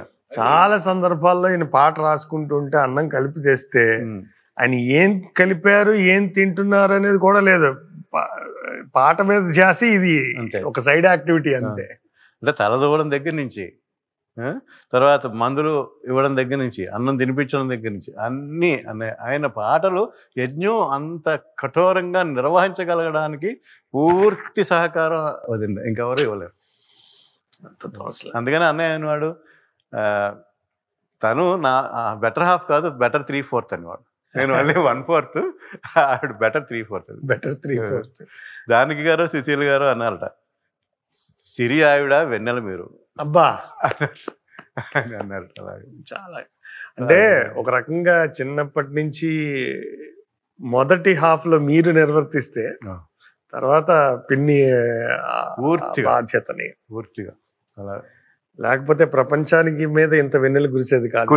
అందులో ఏ రకమైన అనుమానం లేదు. అన్నయ్యకి ఆవిడ గురించి కేర్ చేసేటువంటి అవకాశం కూడా లేదు. నేను 1998లో నేను వైజాగ్లో ఒక బ్రాంచ్ మేనేజర్గా ఉండేవాడిని. ఎవరా నువ్వు ఏం చేస్తున్నావు అంటే ఇలా బ్రాంచ్ మేనేజర్ చేస్తున్నాను. నేను ప్రతి నెల 15 రోజులకు ఒకసారి హైదరాబాద్ వస్తున్నాను మద్రాసు నుంచి, సినిమా ఇండస్ట్రీ అంటే ఇక్కడికి వచ్చేసింది, పాటలు రాయించుకునే వాళ్ళందరూ నన్ను ఇక్కడ పిలుస్తున్నారు, నేను పాటలు రాసి అయినా ఏం చేసేవాడండి, అంత నిబద్ధత అంటే ఏ సినిమా వాళ్ళు పిలిస్తే ఆ సినిమా వాళ్ళు టికెట్ ఇచ్చేవారు, వచ్చేవాడు. ఆ సినిమా వాళ్ళు వాళ్ళ పనున్నంతసేపు హోటల్ ఇచ్చేవారు. ఈలోగా ఇక్కడ లోకల్గా ఉన్నవాళ్ళు వచ్చి పాటలు ఇచ్చేవారు. ఆ పాటలు హోటల్ ఫీజు వాళ్ళు పే చేసేవారు కాదు, ఈ డబ్బులన్నీ హోటల్కి ఇచ్చేసి వెళ్ళిపోయేవాడు. సో నాకు మిగిలితున్నది ఏమీ లేదు, ఇక్కడ రావడం, పాటలు రాయడం, చాలా పాటలు రాసేవాడు. ఇదేంటి ఈ పరిస్థితి నాకేం బాగోలేదు, అలా అని చెప్పి మీ పాటలు రాస్తున్నాను కాబట్టి మీ హోటల్ మీరు భరించండి అని ఎవరికి చెప్పేవాడు కాదు. అసలు ఒకరిని నాకు ఇది చెయ్యండి అని అన్న ఎప్పుడు ఒక్క టికెట్ కూడా, ఒక్క ఫ్యామిలీ మెంబర్ కూడా ఎప్పుడు వేసుకోలేదు అన్నయ్య. ఆయన టికెట్లు అడగపోతే, ఆయన హోటల్ అడగపోతే మా ఆవిడకి టికెట్ కొనండి, మా అబ్బాయికి ఇచ్చేయండి అని ఆయన అడుగుతారు. అది ప్రతి వాళ్ళు చేసే ఫీల్డ్ లో మీకు తెలియదు. 100%. అది అలా చేసేవాడు. అటువంటి అప్పుడు అన్నాడు, నువ్వు కూడా హైదరాబాద్ ట్రాన్స్ఫర్ చేసుకుని వచ్చేసాయి, మన ఇద్దరం కలిసి ఉన్నాము. అప్పుడు ఆ విధంగా నేను బ్రాంచ్ మేనేజర్షిప్ వదులుకుని మరి హైదరాబాద్ వచ్చేసాను. వచ్చిన దగ్గర నుంచి అబ్బాయి ఇంకా నువ్వు చూసుకోవాలి అని చెప్తే 98 నుంచి మొదలుకొని 2006 వరకు కూడా కంటిన్యూస్గా ఇంకా అన్నయ్య వ్యవహారం అంతా నేను చూసాను. అన్నయ్యకి డబ్బు అనేది ఒక వినిమయ వస్తువు మాత్రమే, దాని మీద ఏ రకమైన మమకారం ఉండేది కాదు. అందుకని నేను 2 నెలలకో 3 నెలలకో ఒకసారి లెక్కలు చూస్తామని. ఏం లెక్కలు చూడాలని?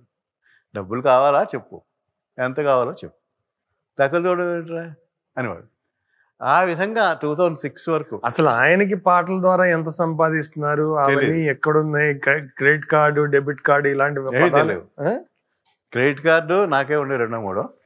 డబ్బులు అవసరమైతే ఎప్పుడైనా గ్యాప్ వస్తే అప్పులు చేయాల్సింది నేనే. మళ్ళా 2 అకౌంట్లు ఉండేవి కాదు మా ఇద్దరికి, ఒకటే అకౌంట్. అందుకని మా అన్నయ్య లలిత పెళ్లి చేశాము, అలా మా అమ్మాయి పెళ్ళి. ఎప్పుడు కూడా నా కూతురు శ్రీరామ్ కూతురు అనే మాట అన్నయ్య దగ్గర లేదు. మీరు కూడా అంటలేరు కదా, ఫస్ట్ మాలలితే అంటున్నారు కదా, లలిత శాస్త్రి గారు అమ్మాయి ఫస్ట్ మాలలితే అంటున్నారు కదా. సో ఆ రకమైనటువంటి అనుబంధాలు కుటుంబంలో ఉండడం అనేటువంటి ఈ రోజుల్లో రేరు, పూర్వం ఉండేవి. సో ఆ విధంగా అన్నయ్య ఏంటంటే డబ్బుకి ఆయనకి అసలు ఏ రకమైన అటాచ్మెంట్ లేదు. అటాచ్మెంట్ లేకపోవడం వల్లనే ఆయన ఒక వ్యక్తి ఒక ఉద్యోగం చేసి ఎంత సంపాదించుకోవడం అంత మాత్రమే సంపాదించుకోగలిగాడు. కానీ చాలామందికి తెలియదు. నా తర్వాత ప్రశ్న కూడా అదే, అంటే సిరివెన్నెల సీతారామ శాస్త్రి గారు వేల కొలది సినిమా ఇండస్ట్రీలో వేల కొలది పాటలు రాసి పద్మశ్రీ స్థాయికి ఎదిగిన వ్యక్తి. మామూలుగా సినిమా ఇండస్ట్రీ కొంచెం పేరు వస్తేనే చాలా డబ్బులు ఉంటాయని బయట బాగా చెప్పుకుంటుంటారు. మరి ఇలాంటి వ్యసనాలు, అంటే పక్కవాడికి హెల్ప్ చేయడము, పక్క వాళ్ళ చదువులు చేయించడము, కన్యాదానాలు చేయడము, ఇంటికి వచ్చిన ప్రతి వాళ్ళకి రోజుల తరబడి భోజనాలు పెట్టడం, రోజుల తరబడి నెలల తరబడి ఇంట్లో ఉంచుకోవడం, ఇన్ని వ్యసనాలతోటి బాబాయ్ ఏమాత్రం ఆర్థికంగా అసలు డబ్బు మీద ఎంత వస్తుందో తెలీదు ఎంత వస్తుందో తెలీదు. ఎప్పుడు కూడా ఒకసారి ఎప్పుడైనా ప్రపోజ్ చేసి నేనే అన్నయ్యకి 2 ఇళ్ళు ఇక్కడ కొనిపించాను. అన్నయ్య మద్రాసులో 86 నుంచి 98 వరకు ఉన్నాడు.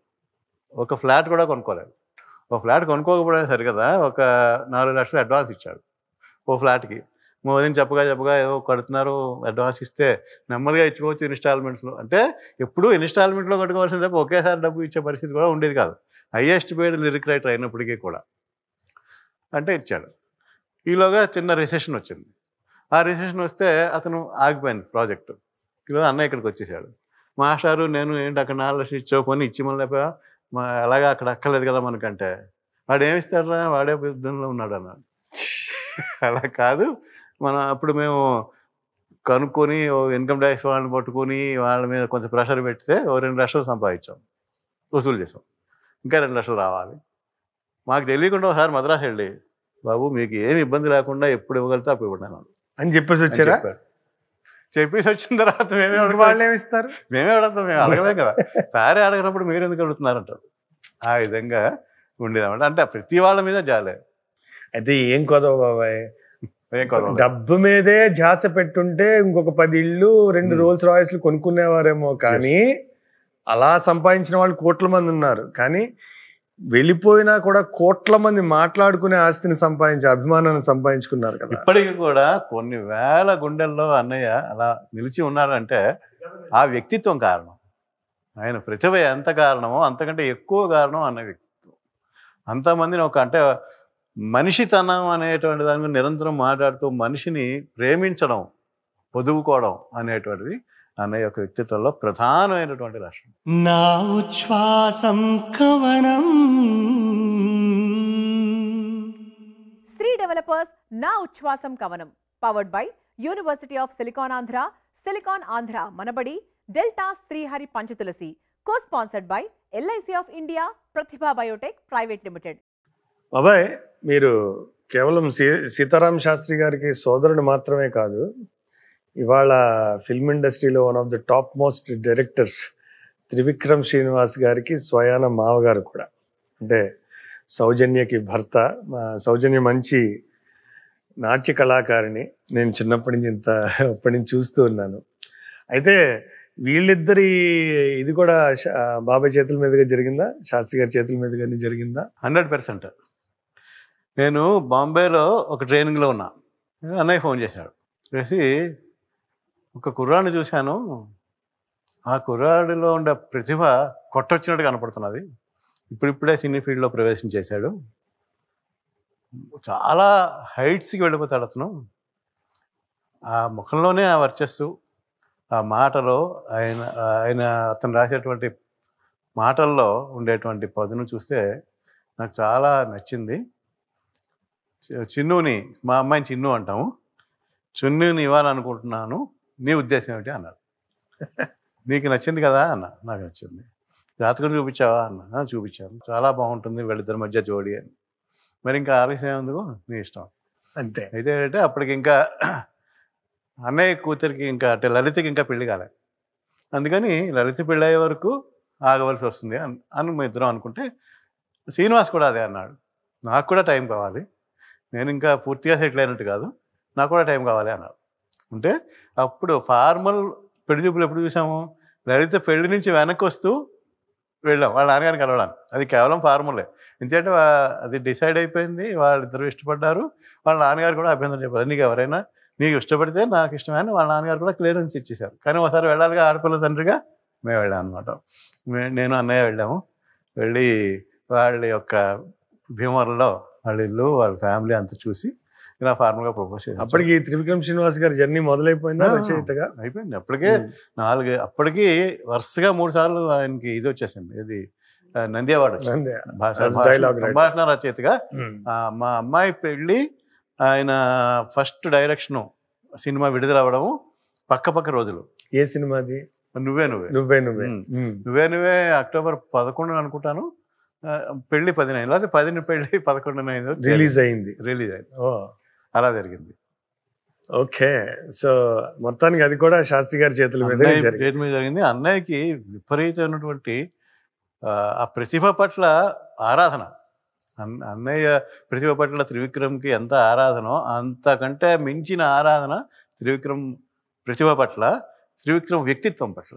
త్రివిక్రమ్ కూడా మళ్ళీ ఒక రేర్ జ్యువెల్, మనకి దొరికేటువంటి వజ్రం అనమాట. అది ప్రతిభ ఉన్నవాళ్ళు చాలామంది ఉంటారు, కానీ ఆ ప్రతిభకి వన్నె కలిగించేటువంటి వ్యక్తిత్వం ఉన్నవాళ్ళు తక్కువ ఉంటారు. ముఖ్యంగా ఈ సృజనాత్మకత ఉన్న వాళ్ళకి అనేక రకాలైనటువంటి కోణాలు ఉంటాయి, బలహీనతలు ఉంటాయి, యాంగులారిటీస్ ఉంటాయి. అవేమీ లేకుండా నిత్యం చూసుకుంటూ, అంటే లేకుండా ఉండకపోవచ్చు కానీ ఎప్పటికప్పుడు సవరించుకుంటూ, సమాజంలో మనం బతికితే మనం ఒక స్థాయికి వచ్చిన తర్వాత మనం చూసి మిగిలిన వాళ్ళు ఫాలో అవుతారు అనేటువంటి అవేర్నెస్ తోటి త్రివిక్రమ్ ఎప్పుడూ కూడా ఒక ఎగ్జాంపుల్ సెట్ చేయడానికే ఆయన బిహేవియర్ అలా ఉంటుంది. అందుకని ఆయన చిన్నవాడికి పెద్దవాడికి అందరికీ గురూజీ అయిపోయాడు. ఒక మాటల రచయితని, ఒక దర్శకుడిని గురూజీ అని పెట్టడం అనేటువంటి నాకే ఆశ్చర్యం వేస్తుంది. ఎవరిని అడిగినా గురూజీ ఎలా ఉన్నారు అలాగా. అసలు వాళ్ళిద్దరి మధ్య ఉండే అనుబంధం చాలా గొప్ప అనుబంధం. అక్కడ వయస్సు కాదండి, గురువు మీరు అన్నట్టుగా ప్రతిభ, వ్యక్తిత్వము, అవతల వాళ్ళకి మార్గనిర్దేశం చేసే స్థాయిలో వీళ్ళు నడుచుకున్నప్పుడు ఆబ్వియస్లీ గురువు పొజిషన్లోనే ఉంటారు. నిజమే. అంటే త్రివిక్రము నిజంగా త్రివిక్రముడే. ఆయన ఎంఎస్సి న్యూక్లియర్ ఫిజిక్స్లో గోల్డ్ మెడలిస్టు, సైన్స్లో కానీ లేకపోతే మ్యాథమెటిక్స్లో కానీ అంత ప్రతిభ ఉన్నవాడు, యువతల ఈ సృజనాత్మక ఫీల్డ్లో కూడా అంత ప్రతిభ ఉన్నవాడు. ఒక రేర్ కాంబినేషన్ అది. అన్నయ్య ఎలా అయితే is a great combination of a great logician and philosopher and also a poet. Poet సాధారణంగా ఎలా ఉంటాడు, భావుకుడు. ఆ భావుకత్వంలో అన్ని రకాలైనటువంటి లాజిక్లు, ఇవన్నీ ఫిలాసఫీలు అన్నీ పోతాయి, మాయమైపోతాయి. కానీ ఎప్పుడూ అన్నయ్య లాజిక్ మారలేదు, వేదాంతము ఆయన తాత్వికత మారలేదు. ఇవి రెండు, ఇది ఇంత పెద్ద రేర్ కాంబినేషన్ అనేది నేను అన్నయ్యలోనే చూశాను, ఇంకెవరిని చూడలేదని కూడా నేను అనుకుంటాను. అలాగే త్రివిక్రము ఈ రెండు, ఒక సైన్సు, ఆర్ట్స్, ఇవి రెండు ఒక శిఖరాయమానమైనటువంటి కలయికలో త్రివిక్రమ్ కనపడతాడు నాకు. అంతేకాకుండా ఎంత వినమ్రంగా ఉంటాడంటే మామగారికి ఇవ్వాల్సినటువంటి రెస్పెక్ట్. ఆయన ఎప్పుడు కూడా ఆ స్థాయిని ఆ అంతరాన్ని మామగారు అల్లుడు మధ్య ఉండాల్సినటువంటి అది ఎప్పుడూ అతను మెయింటైన్ చేస్తాడు. నేను ఈరోజు సెలబ్రిటీని అని ఎప్పుడూ ఆ కుటుంబంలో నా దగ్గర కాదు, కుటుంబంలో ఎవరి దగ్గర కూడా అతను ప్రదర్శించాడు. అంత గొప్ప వ్యక్తిత్వం అతను. ఎక్సలెంట్. సీతారామ శాస్త్రి గారికి త్రివిక్రమ్ శ్రీనివాస్ గారు కూడా అల్లుడే. అంతకు మించిన ఏదో సంబంధం ఉంది వాళ్ళిద్దరి మధ్య, అంటే కళాకారులుగా. త్రివిక్రమ్ శ్రీనివాస్ గారి మాటల్లో ఒక అనిర్వచనీయమైనటువంటి ఒక ఆరాధన, మీరు అన్నట్టుగా ఆ గౌరవం శాస్త్రి గారి మీద కనిపిస్తుంది. వాళ్ళిద్దరి మధ్య ఆ బాండింగ్ గురించి ఏదైనా చెప్తారా? త్రివిక్రమ్ అన్నయ్యతోటి నేను కూడా గడపనన్ని ఎక్కువ రాత్రులు గడిపాడు.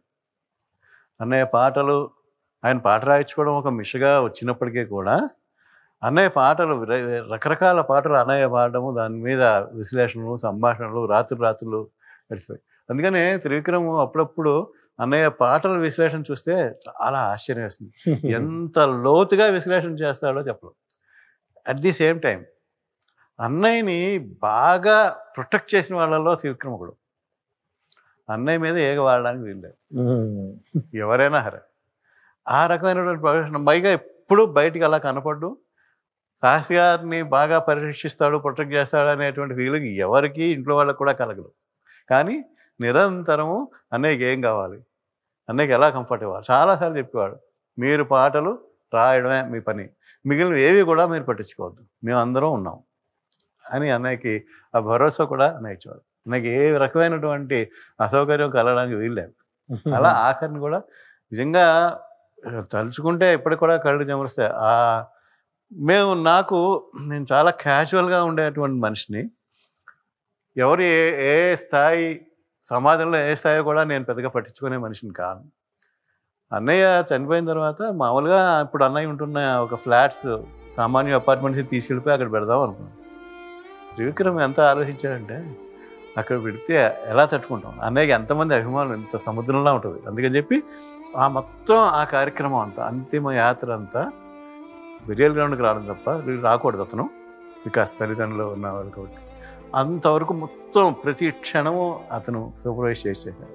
అసలు బాబాయ్, ఈ టాపిక్ మాట్లాడుకోవడానికి బాధగా ఉన్నా కూడా ఒక రకమైన సంతోషం ఉంది. నేను మీతో ఈ సందర్భంలో మీతోనే పంచుకోవాలి.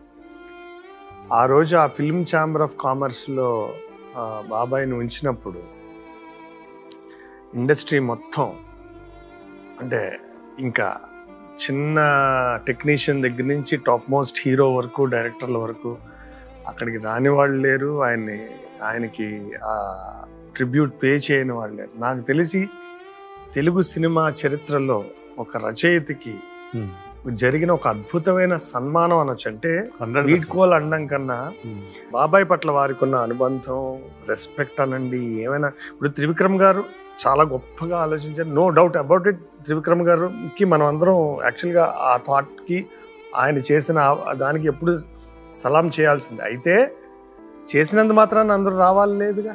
ఇంకో విచిత్రం ఏమిటంటే, సిద్ధాంతాలతో సంబంధం లేకుండా, ఒపీనియన్తో సంబంధం లేకుండా, అన్నయ్య పక్క ఆర్ఎస్ఎస్ వ్యక్తి అని తెలిసి కూడా ఆయన వ్యక్తిత్వం ఎటువంటిది, ఆయన వీటన్నిటికీ అతీతుడు అనేటువంటి అవగాహన ఉంది కాబట్టి గద్దరు, విమలక్క గారు, వీళ్ళందరూ వచ్చారు. పొలిటీషియన్స్ ఇంతమందిని ఈ మనిషి ప్రభావితం చేశారా అని ఆ రోజు తలుచుకున్నప్పుడు, తర్వాత బాబాయ్ని తీసుకెళ్తున్నప్పుడు అందరూ చెప్పులు ఇప్పి దండం పెట్టుకుని మళ్ళీ చెప్పులు వేసుకుని వాళ్ళు. అంటే మీరు ఇలాంటివన్నీ ఎలా డిఫైన్ చేస్తారు? ఏం డబ్బులు ఇస్తే కొంటారు? మనం లంచం చూపించి ఒక మనిషి చేయించగలుగుతాం? ఈ పని చేయించలేము. అందుకని అన్నయ్యని ఎలా డిఫైన్ చేస్తారంటే, చాలా కొన్ని జన్మలుగా సాధన చేస్తున్నటువంటి ఒక పెద్ద సాధకుడు, ఆల్మోస్ట్ ఋషిత్వాన్ని పొందినటువంటి వాడు అనుకుంటాను నేను. లేకపోతే కేవలం ప్రతిభతోటి, కేవలం ఆయన క్రాఫ్ట్ 24 క్రాఫ్ట్లో 7వ 8వ అవుతుంది, మొదటి క్రాఫ్ట్ కాదు. అంత ఫస్ట్ క్రాఫ్ట్ వాడికి ఎంత అభిమానం ఉన్నారో అంతలాంటి అభిమానులు కలిగించుకోవడం అని, ఆయనకి సంపాదించడం అనేటువంటిది ఆయన యొక్క వ్యక్తిత్వమే ఎక్కువ ప్రభావితం చేస్తుంది అని చెప్పి నేను అనుకుంటాను. నేను ఎందుకని ఆయన్ని ఒక ఆత్మవిస్మృతి చెందిన యోగి అంటాను. ఎంచేతన్నానంటే నా పుస్తకంలో కూడా రాశాను, సామాన్యమైనటువంటి వ్యక్తిలా బిహేవ్ చేస్తూ ఉంటాడు, అతి సామాన్యమైన వ్యక్తిలా బిహేవ్ చేస్తూ ఉంటాడు. ఎవరైనా చంటి పిల్లలు కనిపిస్తే వాళ్ళతోటి ఆడుతూ ఉంటాడు, ఏనుగు ఆట కూడా ఆడుతూ ఉంటాడు. బ్యాంకులో పొరపాటుని డబ్బులు లేకపోతే అరే ఎలాగరా బ్యాంకులో డబ్బులు, బ్యాంకులో డబ్బులు నీకు ఎదుగుటికి ఏం కావాలి చెప్పు అన్నప్పటికి కూడా బెంగపడిపోతూ ఉంటాడు. ఆ విధంగా అన్ని రకాలుగాను కూడా ఒక వ్యక్తి సామాన్యుడు ఎలా బిహేవ్ చేస్తాడో అలా బిహేవ్ చేస్తాడు. కానీ ఒకసారి మేలుకొన్నాడు అంటే తనేమిటో తను తెలుసుకుంటూ ఉంటాడు. అప్పుడు తెలుసుకుని ఆయన మాట్లాడే మాటలు కానీ ఆయన వ్యవహారం కానీ చూస్తే ఒక యోగి ఆత్మవిస్మృతి చెందుతూ ఉంటాడు, అప్పుడప్పుడు మళ్ళీ అందులోకి వెళ్తూ ఉంటాడు. ఈ విధంగా 2 పాత్రలు పోషించినటువంటి ఒక వ్యక్తి అని అనిపిస్తుంది నాకు. అయితే బాబాయ్, పద్మశ్రీ అవార్డు రావడం అనేది ప్రపంచంలో అంటే తెలుగు సాహిత్యంలోని సాహిత్యాభిమానులందరికీ, ఎంతో సిరివెన్నెల అభిమానులందరికీ మాకే వచ్చినంత పొంగిపోయాం. నాకు ఇంకా బాగా గుర్తుంది. యాక్చువల్గా రేపు పద్మశ్రీ అనౌన్స్ చేస్తారు అంటే అంతకు ముందు రోజు రాత్రి నేను బాబాయ్తో ఒక 2 గంటల సేపు కబుర్లు చెప్పాను. పిన్ని పకోడీలు కూడా చేసి పెట్టాను. మీ ఇద్దరం ఆ పకోడీలు తిన్నాము, ఏదో టాపిక్ గురించి మాట్లాడుతూ ఉన్నాం. తర్వాత లేచి చూస్తే పొద్దున్న సిరివెన్నెల సీతారామ శాస్త్రి గారికి పద్మశ్రీ. ఒకసారి నేను గిల్లుకున్నా, ఈయనతోనేనా నేను రాత్రి 2 గంటలు మాట్లాడాను అనే ఒక అంత మాకే వచ్చినంత, మనందరికీ వచ్చినంత పొంగిపోతే కుటుంబ సభ్యునిగా మీ రియాక్షన్ ఏంటి? పద్మశ్రీ నేపథ్యం కొంచెం చెప్పాలి. అంతకు పూర్వం పద్మశ్రీ రావాలంటే ఎవరు వ్యక్తి ఆశిస్తున్నారో ఆ వ్యక్తి అప్లై చేసుకోవాల్సి వచ్చేది. అప్లై చేసుకుని నేను ఫలానా పనులన్నీ చేశాను, నాకు పద్మశ్రీ రావాలి అని చెప్పి అడిగితే అది మిగిలిన ఎంక్వైరీస్ అవి చేసుకుని వాళ్ళు పద్మశ్రీ ఇచ్చేవారు. అన్నయ్యతో ఒకసారి చెప్పాను, చాలామంది ప్రయత్నం చేశారు. అన్నయ్యతోటి ఇలాగ అప్లై చేయాలా, పద్మశ్రీకి అప్లై చేయడం ఏమిట్రా, నేను ఫలానా అని చెప్పి ప్రపంచం గుర్తిస్తుందా, నేను అప్లై చేస్తాను, ఎట్టి పరిస్థితిలోనూ నేను అప్లై చేయను. సంతకం పెట్టమంటే కూడా పెట్టలే. లక్కీగా ఏంటంటే 2015 నుంచి ఈ సిటిజన్ నామినేషన్, పౌరులే ఫలానా వారికి నచ్చిన వారిని నామినేట్ చేసి దానికి తగినటువంటి మెటీరియల్ ఇస్తే కన్సిడర్ చేసేటువంటి వచ్చింది. అప్పుడు ఫస్ట్ నేనే ఒకటి క్రియేట్ చేశాను, సిరివెన్నెల పద్మశ్రీ గ్రూప్ అని చెప్పి. నాకు తెలిసిన వాళ్ళందరికీ పెట్టి మీరు నామినేట్ చేయండి అని చెప్పి నేను కూడా నామినేట్ చేశాను. అలా 2 సంవత్సరాలు వరుసగా నామినేట్ చేశాను. అన్నయ్యకి తెలిసింది, ఎందుకురా వాళ్ళు ఇస్తే వాళ్ళు ఇవ్వాలి, ఇవ్వకపోతే నాకు పద్మశ్రీ ఆల్రెడీ వచ్చినట్టే, ఇంతమంది అభిమానులు ఉన్నారు కదా నాకు ఎందుకని అనేవాడు. మా కుటుంబంలో ఒక రకమైనటువంటి ఈ ఫిలాసఫీ రన్ అవుతుంది నాకు అన్నయ్యకి మధ్య. మిగిలిన మా తమ్ముడు బాగా ఎక్సైట్ అయ్యాడు, మా వదిన డెఫినెట్గా విపరీతంగా ఎక్సైట్ అయింది. నేను అంత ఎక్సైట్ అవ్వలేదు, అవను కూడా ఇప్పుడు కూడా. అయితే ఇంకోటి విషయం చెప్పాలంటే పద్మశ్రీ వచ్చినప్పుడు చిన్నపిల్లల ఎక్సైట్ కూడా అయ్యాడు అన్నయ్య. అందుకనే చెప్తున్నాను, ఒక క్షణంలో నార్మల్గా ఉండి ఎవరు ఎంత సంతోషిస్తే అంత సంతోషిస్తాడు. 2వ క్షణంలోనే పద్మశ్రీయా వచ్చిందిలే. ఈ 2 క్యాజువల్గా ఉండడము, ఎక్సైటెడ్గా ఉండడం 2 కూడా అన్నయ్య. అందుకని 2 పాత్రలు అని చెప్పడానికి కారణం అది. వచ్చింది మొట్టమొదట నేనే అక్కడే ఉన్నా, ఎవరో ఫోన్ చేశారు, మినిస్ట్రీ ఆఫ్ హోమ్ అఫైర్స్ నుంచి అన్నయ్యకి ఫోన్ వచ్చింది. మా సాయి పరిగెట్టుకుంటూ వచ్చి నాన్న అనుకుంటూ వచ్చేసాడు. ఏంట్రా అంటే, నేను మినిస్ట్రీ ఆఫ్ హోమ్ అఫైర్స్ నుంచి ఫోన్ వచ్చింది, మధ్యలో కట్ అయిపోయింది, మళ్ళీ చేస్తారు. అప్పుడు కూడా పద్మశ్రీ ఉంటుందని ఎందుకు చేస్తున్నారు అని అనుకున్నాడు తప్ప తెలియదు. మళ్ళీ వాళ్ళు ఫోన్ చేసి ఇది ఎవరికి చెప్పకండి, మీకు ఇన్ఫార్మ్ చేస్తున్నాము, రేపు అనౌన్స్ అవుతుంది అని చెప్పి ముందు రోజు చెప్పారు. చెప్పిన వెంటనే మా త్రివిక్రమ్ చెప్పాము. త్రివిక్రమ్ యొక్క ఇదేంటంటే ఎప్పుడు ఏ అవసరమో ఆ పని చేయగలడు. పద్మశ్రీ అనౌన్స్ అయిన వెంటనే మొత్తం ప్రశ్న పిలిచి ఇంటికి వచ్చి ఒక దండలు అవి తెప్పించి వేసి అది సెలబ్రేట్ చేశాను. ఫెలిసిటేట్ చేసింది త్రివిక్రమ్. కానీ అన్నయ్య చెప్తున్నాం కదా, నిజానికి ఏం పట్టదు, మనసుకి ఏమీ పట్టదు. కానీ అలా పట్టనట్టుగా మామూలుగా ఉన్నప్పుడు దానికి ఎక్సైట్ కూడా అవుతాడు. అన్నీ అన్నిటికంటే ఎక్సైట్ అయినది తన పాట వింటే తను ఎక్సైట్ అవుతాడు. నాకు చాలా ఆశ్చర్యం, చిన్న పిల్లల్లాగా ఎంత బాగుందిరా ఇలా రాయలేదు కదా అనేవాడు. నాకు ఆశ్చర్యం వేసేది, ఆయనే క్రియేట్ చేశాడు కదా, ఎందుకు ఇంతలాగా చిన్నపిల్లల్లా ఉంటాడంటే అవి ఆ నిసర్గమైనటువంటి వ్యక్తిత్వం. అది ఏ రకమైన ఆచ్ఛాదనాలైనటువంటి వ్యక్తిత్వం, ఏ ఆచ్ఛాదనకి ఇష్టపడని వ్యక్తిత్వం. మా బావ ఒకటి రాశాడు అతని గురించి, రాస్తూ అన్నయ్య గురించి, సీతారాము దేవతా వస్త్రాలను చూడడు అన్నాడు. ఆ మాట రాశాడు. ఆ విధంగా తను ఏమిటో అలాగే బతికేటువంటి వ్యక్తిత్వం అన్నది. ఏ రకమైన ఆచాదన కానీ భేషజాలు కానీ ఏవి అంటవు ఆయనకి. అయితే మీ అమ్మగారి రియాక్షన్, సత్యారాం మాస్టర్ గారి రియాక్షన్? చాలా మాస్టర్ ఇంకా ఆయన Cloud9 అంటారు కదా, Cloud9లో మాస్టర్కి ఎన్నాళ్ళు ఆయన ప్రయత్నాలు ఎవరు కనపడినా, ఏ రాజకీయ నాయకుడు కనపడినా, తర్వాత బీజేపీ పవర్లోకి రావడం, ఎవరెవరిని పట్టుకుంటే ఏముంటుంది అన్న, ఎందుకు మాస్టర్ అన్ని ప్రయత్నాలు ఇస్తారు అనేవాడు. అలా కాదురా, రావాలి, అది దాని గౌరవం దాంది. మాస్టర్ ఇప్పుడు అదే అంటారు, దాని గౌరవం దాంది. నాకు నీకు ఏమీ దానివల్ల ఎక్సైట్మెంట్ లేకపోవచ్చు, దాని నీకు పెద్ద ఇంపార్టెన్స్ నీకు లేకపోవచ్చు, కానీ మాకుంది. పద్మశ్రీయే తెలుగు సినిమా పాటకు ఉంది అని పద్మశ్రీ అనేవారు. అందుకని ఆయన పద్మశ్రీ వచ్చినప్పుడు కూడా ప్రపంచం అంతా ఏముందంటే పద్మశ్రీకి పురస్కారం జరిగిందని అన్నారు. ఫలానా వారికి పద్మశ్రీ వచ్చిందనే కంటే పద్మశ్రీ తన గౌరవాన్ని తన ఆపదికి తెచ్చుకుంది శాస్త్రి గారికి ఇవ్వడం వల్ల అన్నారు. అలాగ అన్నయ్య వ్యక్తిత్వం ఉంది. అమ్మగారి గురించి? అమ్మ చాలా సంతోషించింది. అమ్మలో ఏంటంటే చాలా ఎక్స్ప్రెషన్ తక్కువ కానీ విపరీతమైన ఆనందం ఉంటుంది. అంతే కదా, పుత్రోత్సాహం చాలా డిఫరెంట్గా ఉంటుంది. అయితే కాలక్రమేణా అన్నయ్య సావాసం వల్ల అవనివ్వండి, నాన్నగారి వారసత్వం అవనండి, మీలో కూడా ఒక మంచి వక్త, అఫ్కోర్స్ వక్త ఉన్నారని ఇప్పుడు తెలుస్తోంది. తణుకోకుండా, ఒక్క భాష దోషం లేకుండా, ఉచ్చారణ దోషం లేకుండా అనర్గళంగా ఎంత అద్భుతంగా ఆవిష్కరిస్తున్నారు. ఇక్కడ అన్నయ్య వ్యక్తిత్వాన్ని ఆవిష్కరిస్తున్నారు. మీలో ఒక మంచి రచయిత, విశ్లేషకుడు ఉన్నారు అని చెప్పి బాబాయ్ చాలాసార్లు చెప్పారు. అయితే ఈ సందర్భంలో ఇన్ని వేల పాటలు రాసిన సిరివెన్నెల సీతారామ శాస్త్రి గారితో ఆయన రాసిన పాటలో విభేదించిన సందర్భం ఏదైనా ఉందా?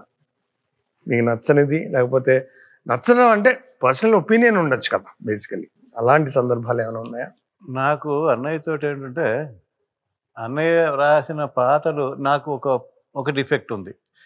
నేను మ్యూజిక్తో సహా పాట వింటే ఆ లిరిక్ నేను పట్టుకోలేను. అందుకని ఎప్పుడైనా అన్నయ్య పాడించుకుని, అన్నయ్యకి నచ్చుతున్న పాట అంటే ఎవరు కనపడితే వారికి నాకు వినిపించి చాలా. అయితే అన్నయ్య రాసింది నేను నచ్చకపోవడం అనేది ఎందుకు ఉండదంటే, ఆయనకి నచ్చకపోతే బయటకు రాదు, ఆయనకి నచ్చిందంటే మనకి నచ్చింది. అందుకని నాకు అటువంటి పాటలు అయితే ఏమీ లేవు. కొన్ని ప్రత్యేకంగా నచ్చిన పాటలు ఉన్నాయి. ఫర్ ఎగ్జాంపుల్ ప్రత్యేకంగా నచ్చిన పాటలు ఏమంటే, అల్లుడు గారి సినిమాలో అనుకుంటాను, నోరార పిలిచినా పలకను వాడునా అనే పాట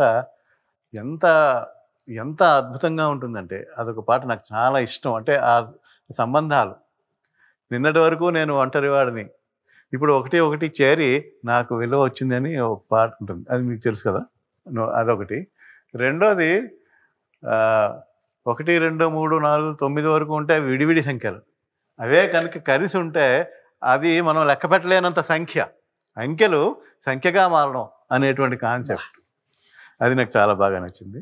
1, 2 విడిగా లెక్కెడితే 9 గుమ్మం దాటవు ఎప్పుడు అంకెలు ఎన్నంటే, పక్కన నిలబడుతూ కలుపుకుపోతుంటే అంకెలకైనా అందవు మొత్తం సంఖ్యలు ఎన్నంటే, నువ్వుగా నేనుగా ఉన్నామనుకుంటే కోట్ల ఒకట్లై ఒంటరితనాన పడి ఉంటామంతే, నిన్ను నన్ను కలిపి మనం అని అనుకున్నామంటే ప్రపంచ జనాభా కలిపి మొత్తము మనిషితనం ఒకటే. ఇంకోటి అంటే, ఎవరో ఒకరు ఎప్పుడో అప్పుడు ఏరా ముందుకే అడుగు అనేటువంటి ఆ అంకురంలో ఉన్నటువంటి ఆ పాట నాకు చాలా బాగా నచ్చింది. ఇంకొక పాట బాగా, నేను దాని మీద అన్నయ్య ఒక జన్మదినానికి ఆ పాట మీద చిన్న వ్యాసం కూడా రాసి ఆంధ్రపత్రికలో ప్రచురించాను. ముసుగు వేయొద్దు మనసు మీద. అది ఒక క్లబ్ సాంగ్లో ఒక ఫిలాసఫీని చొప్పించి పెట్టడం ఆయనకే సాధ్యం, ఎవరికీ సాధ్యం కాదు, కేవలము అన్నయ్యకే సాధ్యం. అది చాలా అద్భుతం. అంటే అది అన్నయ్య కోర్ ఫిలాసఫీ. ఆ కోర్ ఫిలాసఫీ కాబట్టే అన్నయ్యకి ఆస్తులు పాస్తులు వీటన్నిటికన్నా ముఖ్యమైనది మనుషులు. కొంతకాలం అతిథిగా ఉండడానికి భూమి మీదకి వచ్చిన వాడికి ఈ తాపత్రయాలు ఏమిటి, ఈ ముసుగులు ఏమిటి, నేను ఫలానా అని చెప్పుకోవడం ఏమిటి, అవన్నీ అన్నయ్య ఆ ఒక్క పాటలో చెప్పాడు. అది అన్నయ్య ఫిలాసఫీ, మా నాన్నగారి ఫిలాసఫీ. నువ్వు ఇక్కడ ఉండేది చాలా తక్కువ కాలం, ఈ తక్కువ కాలంలో ఇన్ని ముసుగులు అవసరమా, ఇంత తాపత్రయం అవసరమా, మనిషిగా బతుకు, మనిషిగా మనుషులను ప్రేమించు.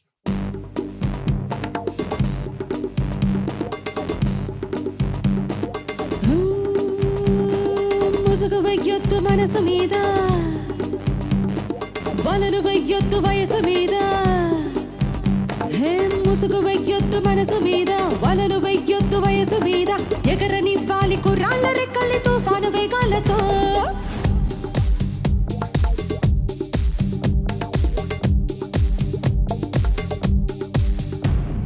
ముసుగు వెయ్యొద్దు మనసు మీద, వలలు వెయ్యొద్దు వయసు మీద. ఎగరనివ్వాలి కుర్రాళ్ళ రెక్కల్ని తుఫాను వేగాలతో. ఎవరి ఆనందం వారిదంటే ఒప్పుకోలేరా, అనుభవించందే తెలియదంటే తప్పు అంటారా. మనసు చెప్పిందే మనకు వేదం కాదని వారే లేరురా. మనకు తోచిందే చేసి చూద్దాం, ఎవరు ఏమంటే ఏందిరా. ముసుగు వెయ్యొద్దు మనసు మీద, వలలు వెయ్యొద్దు వయసు మీద. ఎగరనివ్వాలి కుర్రాళ్ళ రెక్కల్ని తుఫాను వేగాలతో. ముసుగు వెయ్యొద్దు మనసు మీద, వలలు వెయ్యొద్దు వయసు మీద. ఎగరనివ్వాలి కుర్రాళ్ళ రెక్కల్ని తుఫాను వేగాలతో.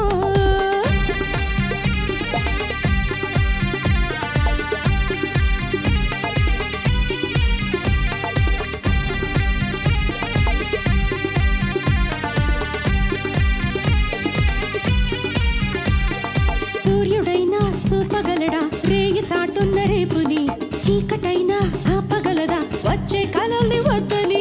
పెరికి పరదా తప్పగలదా ఉరకలేస్తున్న ఆశని, దేవుడైనా చెప్పగలడా సమస్యలనేవి రావని.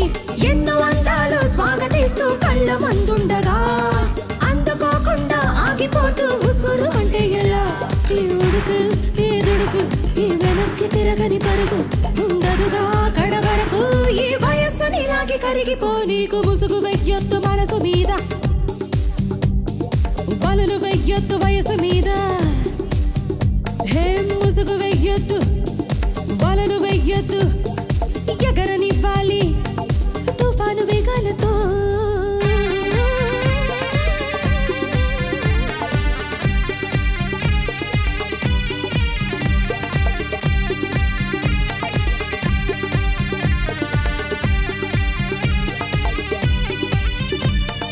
కొంతకాలం నేలకొచ్చా అతిథులై ఉండి వెళ్ళగా, కోటలైనా కొంపలైనా ఏవి స్థిరాస్తి కాదుగా. కాస్త స్నేహం కాస్త సహనం పంచుకోవచ్చు హాయిగా. అంతకన్నా సొంతమంటూ ప్రపంచ పటోళ్ళ లేదుగా. నిన్నలేమైనా గుర్తుకొస్తే తీపి అనిపించని, ఉన్న కొన్నాళ్ళు గుండె నిండా సరదాలు పండించని. నువ్వెవరో నేనెవరో ఈ క్షణాన కలిసి నడుపుతాం, సావాసం సంతోషం ఇవి అందించి అందరిలో నవ్వు నింపుదాం. ముసుగు వెయ్యొద్దు మనసు మీద, వలలు వెయ్యొద్దు వయసు మీద. ముసుగు వెయ్యొద్దు మనసు మీద, వలలు వెయ్యొద్దు వయసు మీద. ఎగరనివ్వాలి కుర్రాళ్ళ రెక్కల్ని తుఫాను వేగాలతో. ఎవరి ఆనందం వారిదంటే ఒప్పుకోలేరా, అనుభవించందే తెలియదంటే తప్పు అంటారా. మనసు చెప్పిందే మనకు వేదం కాదని వారే లేరురా.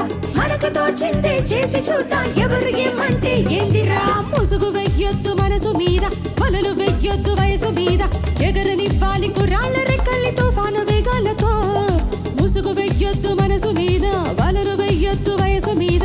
ఎగరనివ్వాలి కుర్రాళ్ళ రెక్కల్ని తుఫాను వేగాలతో. చాలా సంతోషం బాబాయ్, నిజంగానే ఇది చాలా డిఫరెంట్ ఎక్స్పీరియన్స్ మాకు. అంటే మీతో నాకు చాలా పరిచయం ఉంది, కానీ మన ఇద్దరం కూడా ఇంతసేపు మాట్లాడుకునే సందర్భం దొరకలేదు మన బిజీ లైఫ్స్లో. చాలా విషయాలు చెప్పారు, నాకు చాలా వరకు తెలుసు, కానీ మీ దగ్గర నుంచి రావడం అది చాలా సంతోషం. నిజంగా తన రచనలతో వేలాది మందిని ప్రభావితం చేసిన వ్యక్తి, పిన్ని లాంటి ఒక భార్య, అమ్మ, అద్భుతమైన తల్లి, మాతృమూర్తి, మీలాంటి సహోదరులు, మాణిముత్యాల లాంటి పిల్లలు, వేలాది మంది గురువుగా ఆరాధించే అభిమానులు.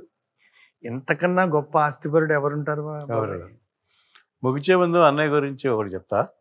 అన్నయ్య బతకడం అంటే ఏమిటి అనేది ఒక నిర్వచనం ఇచ్చాడు. ఈ నిరంతరంగా కొనసాగే కాలప్రవాహం కానీ సమయం కానీ ఎవరి కోసం ఆగవు. అయితే ఈ కాలప్రవాహంలో కొన్ని లక్షల కోట్ల మంది వెళ్ళిపోతూనే ఉంటారు. అయితే అలా వెళ్ళిపోతున్న సందర్భంలో కాలం ఎవ్వరి గురించి పట్టించుకోవాలి. కానీ ఈ ప్రవాహంలో ఒక కుదుపులాగా, ఒక చిన్న కుదుపులాగా వచ్చి కాలం ఒక క్షణం ఆగిందా అనిపించి మళ్ళా స్టార్ట్ అయిందా అనిపించేలాగా బతకడం అని చెప్పాడు. ఆ విధంగా అన్నయ్య అలాగే బతికాడు. ఎందుకంటే సిరివెన్నెల యుగం ఒకటి స్టార్ట్ అయింది. సిరివెన్నెల వచ్చే ముందు ఒక కుదుపు వచ్చి మళ్ళా వెళ్ళిపోయే వరకు ఆ కుదుపు కంటిన్యూ అయింది. ఒక యుగాన్ని క్రియేట్ చేశాడు యుగకర్త అన్నయ్య. ఆ విధంగా బతికాడు. ఇంకోటి ఏమన్నాడు అంటే, నేను ఎంత డబ్బు సంపాదించాను, ఎంత పేరు సంపాదించాను అనేటువంటిది కాదు, ఎంత మంది హృదయాలు నేను స్పృశించగలిగాను, అది నా సార్థకత. నేను ఆ సార్థకత పొందాననే అనుకుంటున్నాను అని చెప్పాడు. ఇంకో ఫిలాసఫీ ఏం చెప్పేవాడంటే, ఆయన పాటలో కూడా రాశాడు, నువ్వు పుట్టావు అని ఎవరు చెప్తే తప్ప తెలియదు, నీకు తెలియదు. నువ్వు చనిపోయావని నువ్వు వచ్చి చెప్పలేవు, ఇంకెవరు ఎవరు చెప్పలేరు. కాబట్టి ఇవి రెండు నీకు సంబంధం లేని విషయాలు. పుట్టడము చనిపోవడము నీకు సంబంధం లేని విషయాలు. కాబట్టి ఈ రెండు బిందువుల మధ్య నువ్వు ఎలా బతికావో అదే బతుకు అని చెప్తూ, ఆకాశంలో మిణుకు ఉంటున్న నక్షత్రాల్లాగా ఒక క్షణం బతికినా ఆ క్షణం చాలు, అదే బతుకు అని చెప్పాడు. అద్భుతం. ధన్యవాదాలు బాబాయ్ మీకు. చాలా thank you so much for your time. చాలా సంతోషం. నాకు ఇలా వచ్చి అన్నయ్య గురించి మాట్లాడడం నిజంగా చాలా ఆనందదాయకంగా ఉంది. నాకైతే చాలా ఎమోషనల్గా కూడా ఉంది. అయితే ప్రేక్షకులకి అన్నయ్య వ్యక్తిత్వపు కోణాలని తెలియజేయడం కోసమే మిమ్మల్ని ప్రత్యేకంగా ఆహ్వానించడం జరిగింది. Thank you so much. గురించి మాట్లాడలేను కూడా, అన్నయ్య సాహిత్యం గురించి మాట్లాడే అర్హత నాకు లేదు. యాక్చువల్లీ మీరు మాట్లాడలేరని కాదు, మాకు తెలియని విషయాలు మీరు మాత్రమే చెప్పగలిగే విషయాలు ఈ సంచికకి, ఈ కార్యక్రమానికి ఎంతో అవసరం. ధన్యవాదాలు బాబు. ధన్యవాదాలు.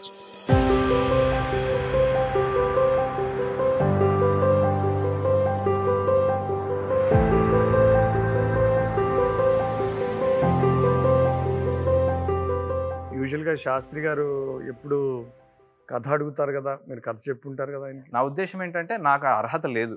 ఆయన దగ్గరికి వెళ్ళి పాట రాయించుకున్న అర్హత ఎప్పుడు వస్తుందో తెలియదు, వచ్చినప్పుడు వెళ్ళి రాయించుకుందాంలే అన్నది. అంటే అంతేగాని వచ్చిన వెంటనే నేను నెక్స్ట్ సినిమాలో శాస్త్రి గారితో రాయించుకోవాలన్న ఉద్దేశం లేదు, భయం నాకు. సో సినిమా స్టార్ట్ అయిన తర్వాత కూడా నేను ఆయన దగ్గరికి వెళ్ళాలి. ఎందుకంటే నాకు తెలిసిన జ్ఞానం చాలా తక్కువ. ఆయన దగ్గరికి వెళ్ళి పాట రాయించుకునేంత, ఆయన తిరిగి ఒక క్వశ్చన్ అడిగితే నీకేం తెలుసు అంటే, మనం చాలా చిన్న వాళ్ళం, అప్పుడే వెళ్ళకూడదు అని, ఇప్పుడు వెళ్తే అహంకారం ఉంటారేమో అన్నది నాకు ఆయన ఒక శిఖరంతో సమానం. నా ఉచ్ఛ్వాసం కవనం, నా ఉచ్ఛ్వాసం కవనం.